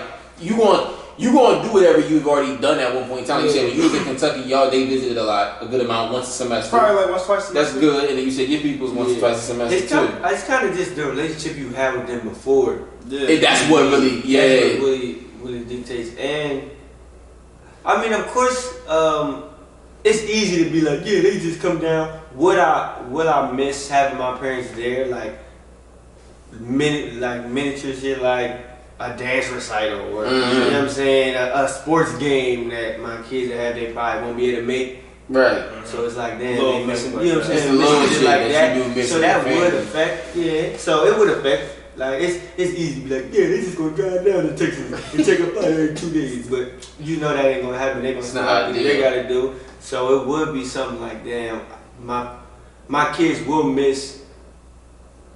The impact that they have won't be as strong for sure. Like they'll talk to them, but it's talking to my own FaceTime a lot different than being around them, hugging them, experiencing. You drove to Texas before? I drove to Texas. I drove to Texas and back by myself. With my car. I had my car up. Not straight through. You stopped how many times? I stopped. When I went there, I flew back home. God damn. I drove to the night we went out. Remember I flew home one time and we went out. I flew when my parents they was gone. We went out, then I drove back. I think I remember you talking about that. I flew, this how I knew. Because a John was supposed to pull up on me. And I told her like, yeah, when I fly down, you can pull up on me. Because my parents was in like Virginia or something. Okay. For like vacation. I'm like, yeah, you can pull up on me. And then y'all niggas hit me like, yo, we going up. I was like, nah, bitch, I'm going to my niggas. So yeah, that time. Yeah, but it was like, it was a bitch I ain't fucking for too, but damn. She wasn't really something I'm like, yeah. You wasn't pressed about that. Like, spend time with my niggas. Who I ain't seen in a minute. Right. Fuck this bitch doesn't really care about. You already know what you want to say. So I drove down there. I stopped in Virginia to pull up on them. And then I stopped in... No, then I went straight. I stopped in Virginia. Oh, at that point you gotta go straight. Yeah, then I went straight to Texas from there. And then on the way back, I stopped in Atlanta to see my partner. And then I went straight. What? That's a detour like a motherfucker. Yeah, but it was like... No, I stopped No, I lied. I stopped twice. I stopped in Atlanta going there and back. I stopped in Atlanta the first time to see my man, and then I stopped in Atlanta going back to see John.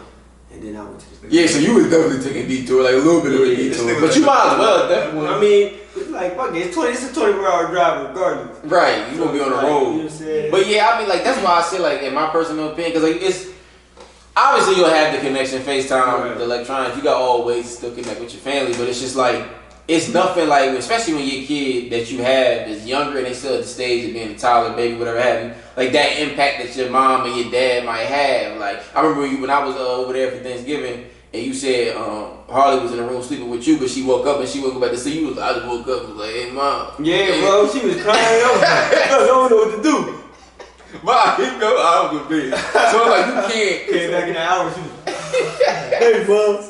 Like, that's the thing, you can't, like, them type of moments you won't be able, you know what I mean? That's the weird part of it, because I feel like it's just so natural to have your family and your habitat at that time when your kid is that young to teach you certain things and shit that they did with you and how it worked. And I would really miss that dynamic. And I do think a lot of times, for real, like, moving forward, like, I know my peoples, I don't know how y'all peoples feel, but, like, my mom don't like the idea of me moving. Like, she don't want that. She don't want, yeah, she don't want that. My folks hate you feel me? Like, they don't want me moving that far, especially my mom. You know, women are more emotional. So your dad, not saying they don't care, but it's like, you know, do your thing. Yeah. But your mom like, don't leave me. Why you going to? I'm gonna leave me like that. So it's like, since I already made that move, I feel like initially when it first happened, I remember it kind of shook her a bit. Like, she didn't know how to respond to it. But like, she saw how consistent I was able to come down and how it wasn't that big of a deal. But that's Rhode Island. What if I up and move to fucking Seattle? Like, honestly, I'm not gonna be able to. You ain't taking that train, right? Yes. So I'll be home. Yeah, exactly. So I'm like, nah, I can't. That's the one thing that concerns me, because it's just like, when I get homesick, would it be certain? It's weird. But once again, we at the age where, man, like I said, that shit might be one call away. You don't know what's going to happen. Job opportunity, shit, anything can happen, bro. Yeah, bro. So, you know, like I said, we speaking to the idea of being with our significant other. So obviously we making a team decision with that person. But I do want to get y'all opinion on this. We've talked about the scope and getting advice from friends and family on certain things and how you should go about intaking that information, since I kind of spoke to it a bit. How would y'all go about, say you got this shit playing with you and your girl, y'all know the blueprint, y'all about to make that move. Mm-hmm. How would you go about maneuvering through advice that you're going to receive from your family and friends about the move? And I say that because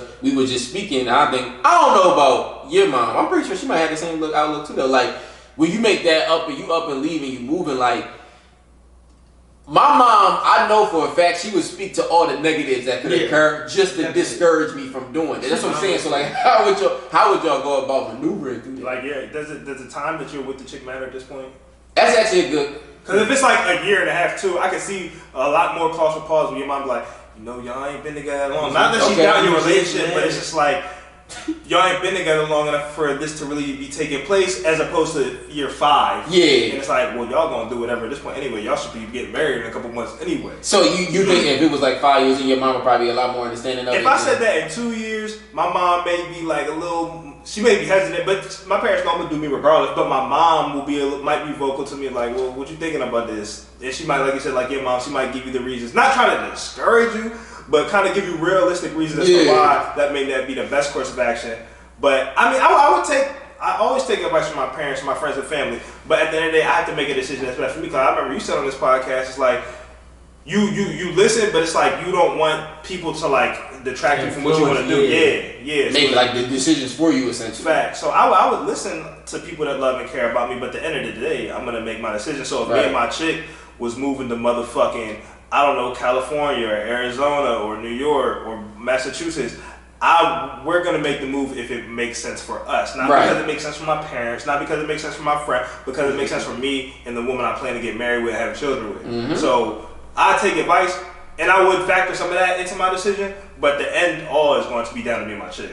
I'm kind of agreeing with B on it. Like I said, like he said, I'm gonna make the decision at the end of the day. I'm gonna make it, but I'm gonna definitely go to my niggas and my folks and listen to them, because they definitely are going to be able to bring up some things that I ain't think of, or make me think about situations that I probably wouldn't be like, oh, this is not big of a deal, and then they explain it in a way I wasn't thinking. This is why, I do kind of need to think about what I'm just doing when I'm there's certain aspects that they be quick to think about before you would. Exactly. So I would take everything and make the decision. Help to make my decision, but I would, at the end of the day, you gotta make a decision on your own. If you out here like, yeah, what should I do, Jordan? Brandon, you gonna be doing what other niggas want you to do. Yeah. At one point in time, you're gonna be looking like, that's not even what I want to do. That's the fear that I always have with it, because it's just like, it's easy. And I ain't gonna lie, I tell this. I'm a mama's boy, thick like all the way through. I know that for a fact. So it's like, I know that sometimes, my mom probably know, maybe not as much now, because I think she know I call my own shit. But like, to a detriment though? I wouldn't say to a detriment, but I would say I think at times I might consider at certain points in time in my life, not now because I know that I kind of can make my own shot, but at certain points in my life it would have been. I would say that like at certain points I just matured in a way where I didn't allow it to be the case, and I think even my mom knows that because she won't approach me in the same way that she might have when I was, I don't know, like 21 or 22, because at that time I was more impressionable, I feel like.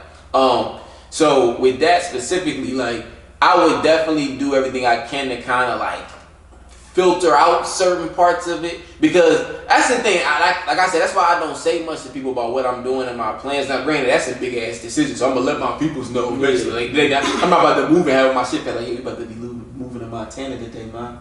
Like she'll probably go crazy. She gonna go crazy. So it's like, but my thing is like I just hate when I'm making any kind of decision and the motherfuckers do like anybody, I don't care who it is, like they'll try to speak negative on it because I don't need. I live in a realm of optimism. Like, do I have my pessimistic moment as a person? Of course, but like, I always try to think positive as I possibly can, not get down on myself. So if I'm hearing some shit coming from somebody else, because they could be coming from a genuine place, but they naturally just jump to be negative because it's like, oh, my baby to go. Yeah. Then it's like, fuck. Now I'm considering shit that I wouldn't even consider had I not opened my mouth. You know what I'm saying? Like, that's the weird part about it. Mm-hmm. So I feel like I would filter out that portion. But I know it's some gems that my mom and my pop and my sister would drop on me, so I'll lend that open ear. Mm-hmm. I just wouldn't make active decisions going off of what the fuck they tell me to do. Yes. I think that could like you said, that could be to a detriment if you do too much of that shit. Mm-hmm. Getting into this next question here though, I think we kind of talked about it a little bit, but haven't directly answered it. Like, so say you're not on the same page with the move, but this is the love of your life. Say y'all deeply in a relationship, y'all engaged, y'all damn near married, y'all are married, whatever. Like, this is who you know you want to be with, right? And then that happens. Like, y'all not on the same page. Would you feel comfortable ending a relationship, or would you fight tooth and nail to do everything you can to find a compromise? I think personally, find a compromise, especially how you laid out how invested you are in this person at this point. You know, you think about marriage, you guys are tied financially at this point. Mm-hmm. And I'm not saying it's solely on finances, but it's like you have love tied in, you have time. I personally would think that it's more important to find a compromise and be like, nah, I don't want to motherfucking move to Utah. Like, instead of just being flat out, nah, I think, but that's relationships in general, compromise. Yeah. And it's fucking cookie cutter as it is to say, a relationship is about compromise and coming down off your hill to understand where the other person's coming from and trying to make shit work. So if I'm in a situation where my chick is moving somewhere or I'm potentially moving somewhere and they're apprehensive about it, like, I would just step back and my shoes would be like, well, how can I make this work for both of us? And really, you kind of can't, because it's not like, well, you want to move to California, let's move in the middle of the country. That's not the kind of compromise. The compromise is leveraged differently. It's like, well, is there room for me to work out there? Is there my career path is there a place for me out there? Is the job market high for me out there? Do I have to get a new career? Right. It's a lot of shit. You got to ask yourself these kind of questions. So it's just like, I think I'm from the school of let's try to make it work before we just see why we can't make it work. But I mean, I don't fault somebody for like this is too much for me as far as this move. This is not what I want to do. I'm not mad at somebody for doing that. I get it. I understand. It just lets me know where I stood with you the whole time. Now, I ask you this, because like you said, it depends. Obviously, you're gonna have to find all kinds of different parts of like compromise within that situation. One of the points of compromise could potentially be because, like, say losing your career, that, or like because you might not have everything aligned in a way that you would want. The way that she does for her move, right? Like, say that's the situation. Like, we kind of spoke on that. That was the earlier topic, and that's what I actually went through because she had the blueprint rolled out. Everything was set up. She got the offer. I wasn't on that page at all. I didn't know nobody was moving to Rhode Island. So I was like, "What the fuck is that?" Like, I had no idea. But I'm because I'm gonna just ask him a question. I mean, you can obviously eat off of it too. It's like one of the points of compromise could be long distance relationship. Would you be open to that? No. I don't want to stay at home dad. So you fucking know I'm cheating. I don't necessarily want to say no, but it has to be a means to an end, bro. Like, but what's the long distance for? Is the ultimate goal for us to meet in that state? Yeah, like you might need some time. So say like you like, I need half a year. I'm personally not on that time. No, it's like if I feel the need to compromise to that, it's like just give me 6 months so I get myself. Nah, I'm gonna just go out there. If that's the end goal, I'm gonna be out there anyway. Yeah. I'm not gonna stifle the relationship and the time with my significant other to be like, yo, just give me 8 months to soak up Delaware a little bit more. No, I'm not. If we move into motherfucking Texas, or we move into Florida, or we move into fucking North Carolina, let's just go. We're going as one. I'm not gonna hold you hostage, our relationship hostage, and be like, well, give me some time. Nah, bro. Either we gonna do this or not. Well, now when I say hostage, I'm sorry, because I think I'm not saying hostage in a negative way. I just say hostage like you're not there. I think the question I do have to kind of build up this. Am I like I'm in my career? Like I have my job. You got I'm working. Yes. And she's like, I'm leaving. I can't get my job out there. I have to start over. Yeah. Not doing it.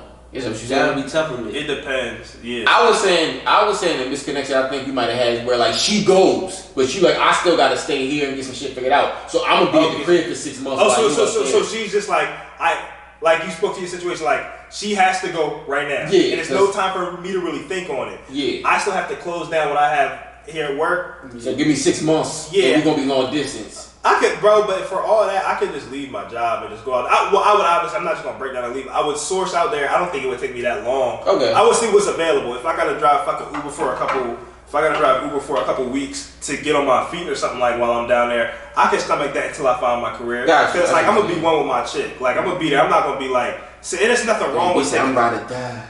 If I fuck with you, I fuck with you. So it's like saying. I'm not gonna take the time, but there's nothing wrong with that.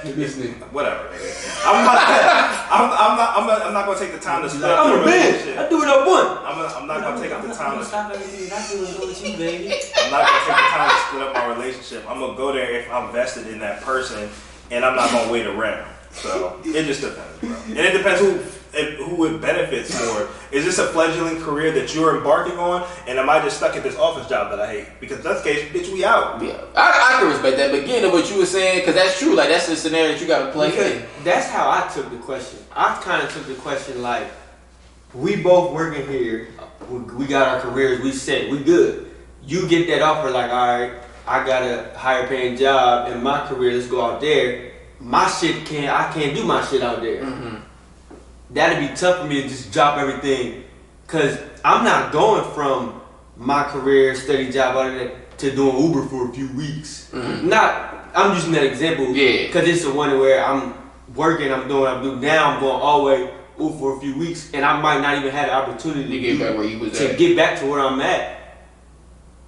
That's like that's tough. That's tough, bro. But I said in the first question I answered, I would be a little selfish. Call it what it is. If that's like you selfish, nigga. Nothing wrong with that. That's cool. With that. Right. But I can say I'm selfish, but I can also say for you to just be like, yeah, you just need to leave, and you selfish for not thinking of yourself. That's selfish of her. You know what I'm saying? So she has to be cognizant of your feelings and be like, well, I understand I'm about to bestow a lot of shit on you. Let me lay it out like, yeah, we gotta get you some time to get ready and get out there. Yeah. I think that's only fair for her to do. She should leave. But see, that's why, like I said, that ride or die shit is cool, but it is to a degree harmful. The only reason I say that, I'm not saying because I'm with you on that being 100%, but like what I learned was I never forget when I left my situation, my last ex, my long-term ex, like I remember when it ended. She specifically said like I would have never thought that we would have did this. So when she like made that move and did everything with the Rhode Island, like when she was like, look, I'm in Rhode Island, where I'm at, so we either here or we not.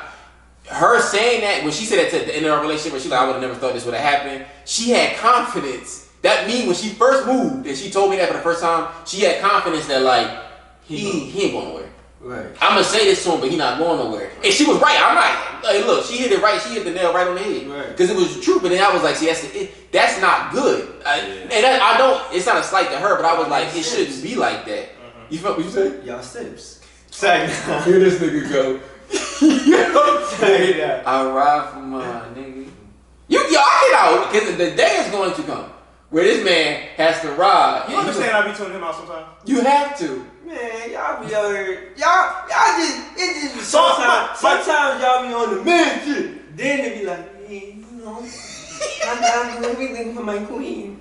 She's the most wonderful woman. Like, come on, bro. And then when I be like, nah, y'all be looking at me this like, man says once an episode about how he gonna cheat on his woman. Y'all be like, this nigga. We want us to ride with him. That be to the extreme. But because I just don't believe, B, you stood on, I'm a man. I am a man, bro. Then for you to say you would have a career here and then just drop that because you gonna ride it down with this I said it depends, bro. It depends on where we're at in our relationship, and I have to be vested in you in that kind of way.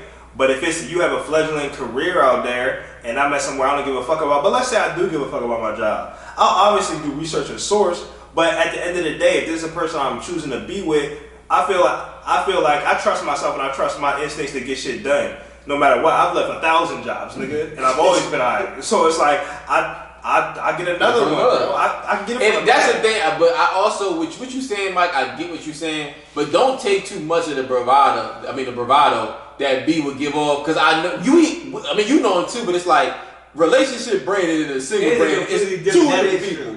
So I have to be hard back when I'm single. Right. So it's kind of like that's why I see what you're saying. In a relationship, though. That's why I see what you like. I'm not. Even though I know how you get down when you're single, I'm not surprised when you say that because I know you in a relationship, and I've only seen him in one. He's only been in one. So it's like, all right, I understand it, but you taking it like that's how he always, because he be standing on his shit. It's one thing to do that when you're single, because you better be doing that when you're single. But when you're in a relationship, the compromise is gonna eat you up.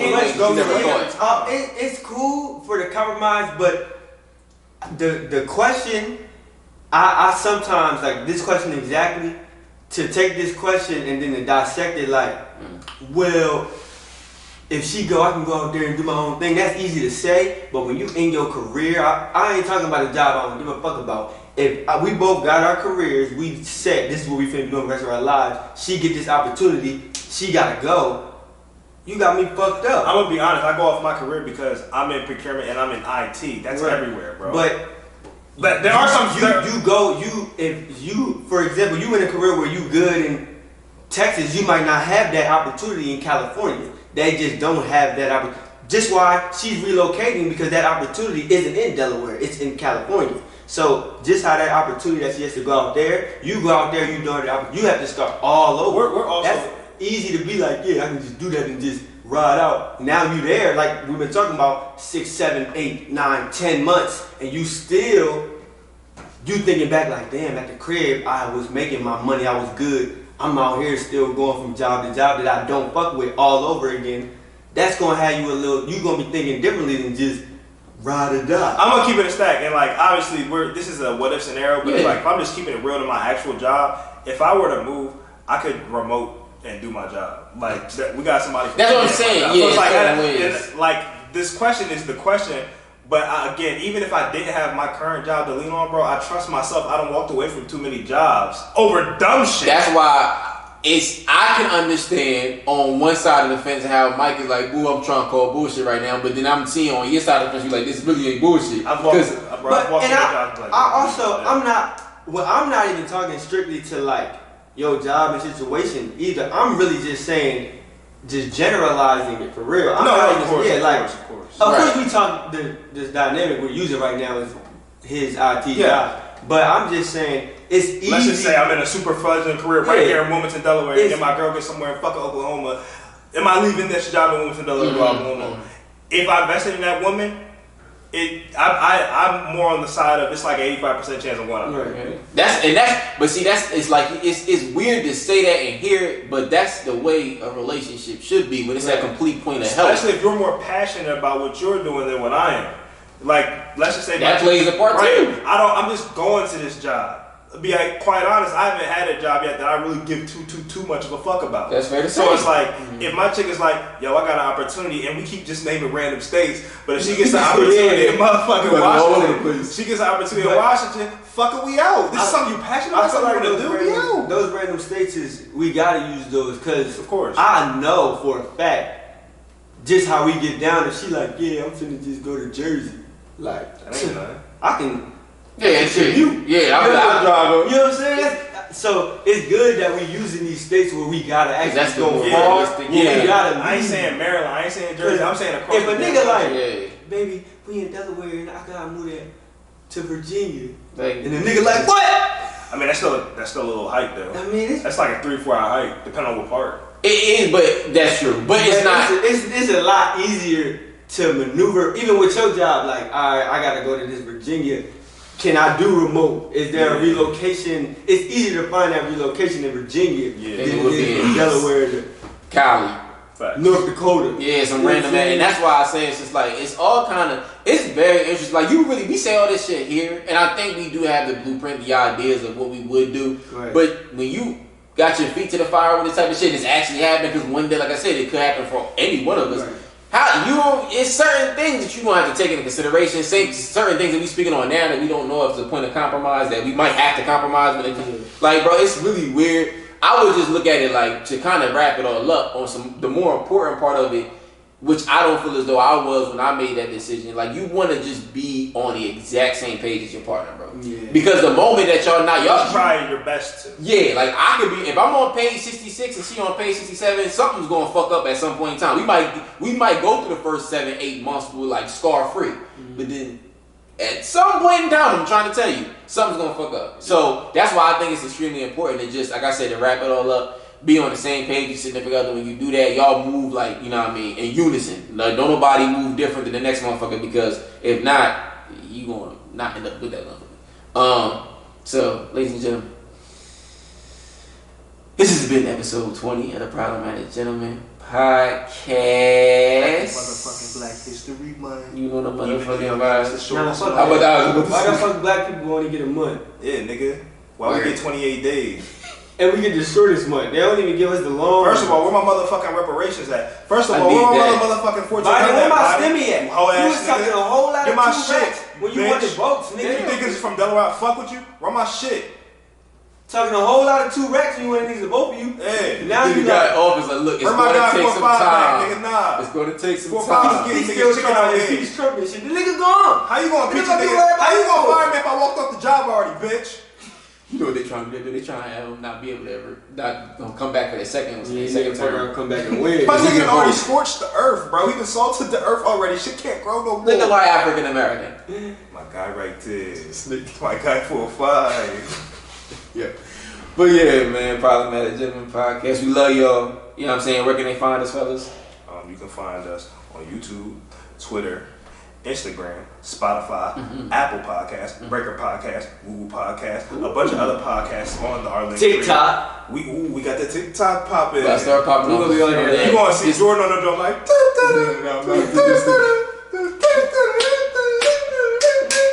Boy, I'm gonna try my hardest to not post it. Everything on there, but we live in a world of social media, man. So we gotta, you know what I mean, allow us to be available. You ain't gonna never see nothing. We doing that motherfucker. Not me. I ain't never had my own individual one, so I definitely ain't doing this shit on there. But who is the most likely to?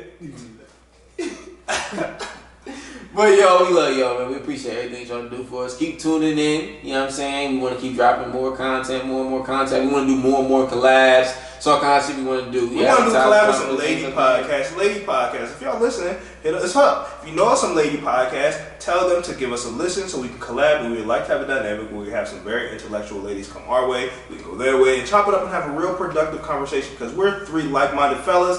We have some differences, but we'd like to be around some lovely ladies and give us our perspective on some things that they like. Couldn't say it any better. Until next time, motherfuckers.